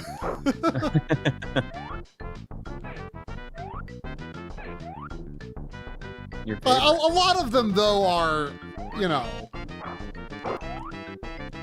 a lot of the Super Fam. I mean, I've got a lot of just like, you know, duplicates of like stuff I own the American version of, or games where the American version is too expensive, or the Japanese version is better for some reason.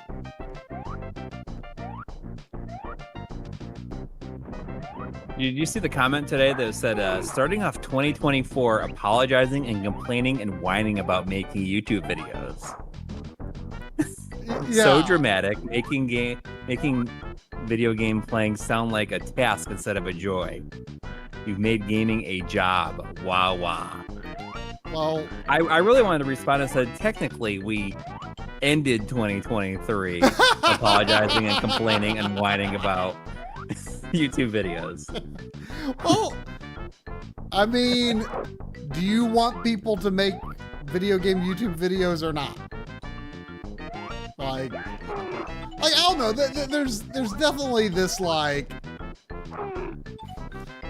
I can't tell for sure if like that comment like came from this place, but there's this, you know, there's this sentiment out there that like, you know, like everything you do on YouTube should, you know, it shouldn't be monetized because it should only be for the love of it. Mm-hmm. And it's not that it's not for the love of it, but like, It's like, well, I have to like be able to like justify putting time and effort into creating content of this type. Yeah. You know, it's not like it can't be monetized.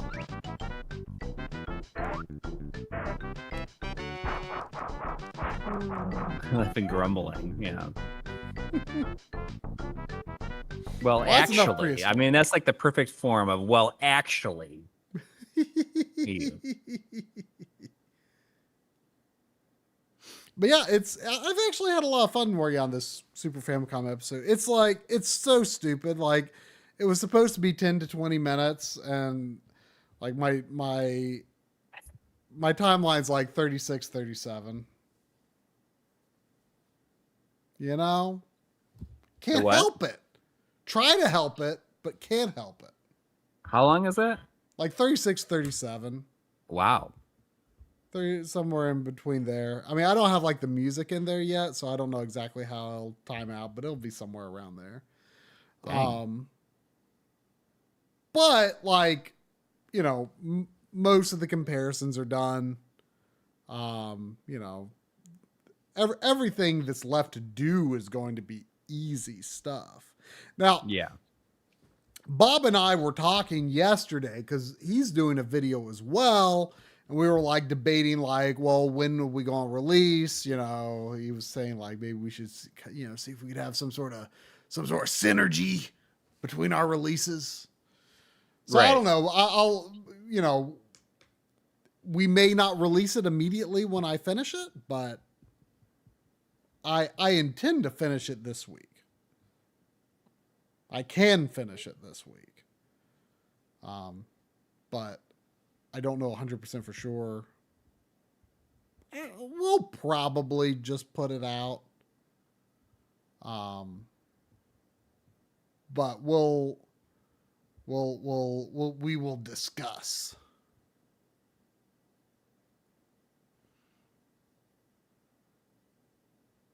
Either way, it'll be cool. Yeah, I mean, I think it's neat. I mean, it's something that I kind of get into in the video that we've like never really talked about before is like sampling, like talking about like sampling the analog signal. You know, like what it is and yeah, like what it is and getting like optimized sampling and stuff. Cause like I was never really that interested in optimized sampling until the Firebrand X profiles for RetroTink 4K. And they're so just amazing. It's really groundbreaking. I was always afraid on the 5X, like, well, what if it like doesn't lock onto the right phase? And it just depends on the quality of the video signal. It may not always lock onto the right phase, or it may not be possible to always get a completely perfect phase. So it's interesting. I thought like to show kind of what the differences are between like this mod and like a one chip and the original unmodified system. I kind of thought I sort of need to like kind of get into that. So, hey, real quick here. I'm going to load up old Vampire Survivors. I just want to show you how close I am to getting everything in this. Or gain all the achievements. There's some of the cryptic messages on the secrets I don't. Yeah, I mean, I got to a point where I'm like, I need to like finish this already. It just like get. Yeah, as it is, I looked up like I had to do a few things where, like, you know, kill 6,000 kappas, kill 6,000 rotten ghouls. Like I had to look up where those are. Right. Yeah, banish 20 or more weapons in a single run, complete collection 1.0, and see the final fireworks. That's all that's left on this menu. Right. And those last two should happen like at the same time, I think. Really? Yeah. Well, I can't even. I feel like I have less than that. I can't even banish 20 times though. Like, but there's an Arcana card I think that gives you more banish, maybe. Maybe. I don't know. Yeah, I don't remember. I think if you go to collection, it counts for those too. Like if you go to collection and you can like make it so certain things don't show up. Oh, does that count as sealing? Or, yeah, seal. That's only stealing them. I don't know if that counts as banishing. I don't remember. I think there is an arcana, however you say it, card that that lets you have. I know that. I think you can get a card that gives you more banish. I just haven't. Yes, I haven't bothered to go too. for that one yet because I don't know. It's sort of a weird. You just want to. You just go through them like real quick at the start. This was this is the one I was worried about, the Night Sword evolution. And like the second time I did it, I got the achievement for it, so that was fine. On the secrets, like with a pure heart and 2 good friends, visit the fiery balcony in Capella Magna. I'm guessing you play as the dog and get 2 cats for your weapons. I'm just guessing. I don't actually know what that means. But furthermore, I don't know how am I supposed to find the fiery balcony? Sometimes they add like a question mark that like might not be there the first time you go to the level, but I didn't. Right. I don't. Do you remember what that one is? I don't remember. I don't remember. I might have to look up some of these. I looked up some of them by the time I got to the end because I just wanted to end it. Yeah. Find the only place where flowers bloom in the bone zone. Yeah. See, uppercut a non-red reaper. I don't even know what uppercutting would mean. Sometimes you just need to ask for help. Yeah, I'm gonna have to look, but like basically I've like between this list and the other list, there's only like 8 little things to do. Yeah. So I'm pretty darn. Go to your menu and tell me how long you played it for. 40 hours. Would you buy a physical release of this game if it comes out? Oh, I absolutely would. I absolutely would. I can't believe it hasn't happened yet, but I mean, well, for one, it seems like it's still very much getting a lot of updates.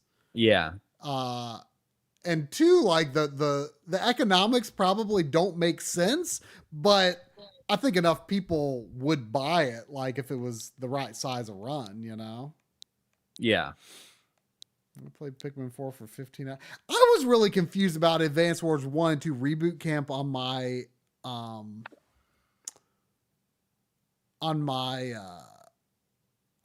year in review from Nintendo, because it was definitely out of whack. It was like it was either a lot more or a lot less than I actually played. I don't remember what it was, but it was. I wonder if it could have been caused by the Switch, because it might have been like,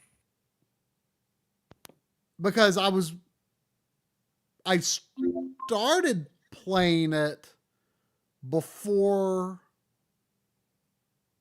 or no, I don't know. I don't remember. The OLED might have, switching from my original system to the OLED might have. That could have been it. Wow, I played You Suck at Parking for 2 hours already. I didn't realize it was. I didn't realize I played that long. Man, isn't it great that Super Mario RPG is like a 15-hour game? Isn't that amazing? You had the Belt Action Collection. Huh? I didn't know you had the Belt Action Collection. Well, you know what prompted me to get it was when Drum and I played Battle Circuit. Right. When we played it on Mister, and I was just like, wow, this game is awesome. And I saw that it was on the Belt Action Collection. I'm like, well, I want to own that. And there's more games on there I want to play anyway. In fact, I think in a couple of weeks, we're going to be playing Captain Commando. Oh, nice. I like that one. Good animation on that one. Say what? It has good animation. Yeah. Yeah. I mean, it's not like Cadillacs and Dinosaurs. You guys should play that Cadillac. You did. You played Cadillacs and Dinosaurs, right? Yeah. It's awesome. You know, this stupid Annapurna collection that we bought here. I'm going to show real quick here. I just want to show this for everyone. This thing was like, I feel kind of stupid having bought it, honestly, because it's like, but it's got so many games. It's got a lot of games on it. It was it has like 12 games or something like that. It was like a lot of money to like spend at one time, but it's got so many games on it. Well, and a lot of them are games like that you hear people talk talk and about. like out of print. Yeah. So I mean, a lot of these are games people talk about, and I don't know much about them, but I'm like, I'm sure some of these are pretty darn good. Well, Sayonara Wild Hearts is on there. Exactly. Yeah. So, but anyway, this is I can't believe this is possible. Watch this.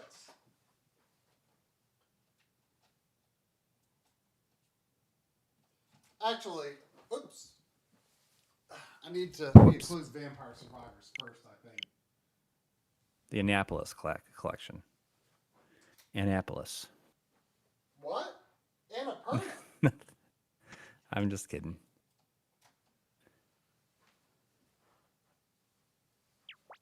Oh, wow. I almost popped it back out because it took so long. I was like, wait, what's wrong? Okay, so this collection, this singular cart, when you put it in your system, it occupies the entirety of the slots available on the front page of the Switch dashboard. Every single slot. It doesn't go beyond that, though, does it? I don't think so. Because it's 12 but all of them are slots. completely patched, and I have it all patched except for that solar one. Okay, solar 1, Ash or 2, 3, 4, 5, 6, 7, 8, 9, 10, 11, 12. 12 games. 1, 2, 3, 4, 5, 6, 7, 8, 9, 10, 11, 12. 12 games. I wonder, I'm really curious, like, would Nintendo allow you to put 13 or more games on a Switch cart? That couldn't, like, would that even, what would even happen? Yeah. Like, it's crazy. Yeah, it was stupid expensive, but like, for the amount of games you get, not bad, but still. Yeah. Still. Well, I mean, some of these, like What Remains of Edith Finch is like out of print and stuff, and that's supposed to be a very good game. Yeah. So it's like worth it, I think. Just want to say, video game session. I got my LRG arcade classics collection like a month ago, maybe 2 months ago. It blew my mind that apparently Night Trap PS5 is like available or shipped to people, but it's not on PSN. So as it is right now, Night Trap PS5 is like physical only. I don't know if it's going to be added later, but I had no idea until I did a search. I thought that was coming out sometime soon. And yeah, I mean, it's shipped at the end of last year. No, I just had the standard edition of the classics collection. I have no idea if there's going to be a free PS5 or PS4 to PS5. Like, it's not on the store. Night Trap PS5 is physical only right now. That's wild. Like, surely it's going to come eventually. I would assume so. Although it might be absolutely no different from the PS4 version, and it was, Well, no, it's upscaled to 4K. Oh, okay. Well, like using AI upscaling. But yeah, I mean, it looks like it has like it has a whole like new version that has, not the whole new version, but it has like a version that you can play without any kind of overlay, and it's just like the full 4:3 video. That's pretty neat. Yeah. No, it's straight up like a unique PS5 version.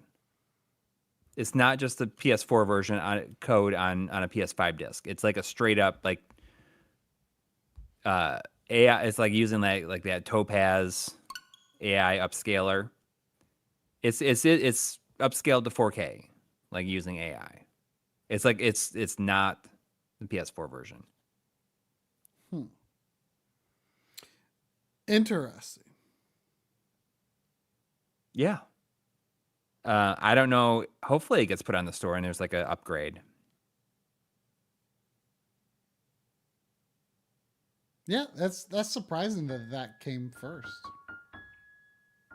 Yeah. I wish there was an easy way to look what games had the like you could do a search for it on the store, like games like they have a PS4 version with a PS5 update. Like a free update to like the native PS5 version, not just like a patch or something like that. They used to have a dedicated section for that, but they don't anymore. But all right, I think is that gonna do it? That'll do it. All right. Oh, they're gonna take all those cookies, and you're gonna be saying, "Where are them cookies at?" where are them cookies at? All right. Good night, thanks everybody everyone. who donated. Thanks to everybody who donated, and I hope everyone has a great week. See ya.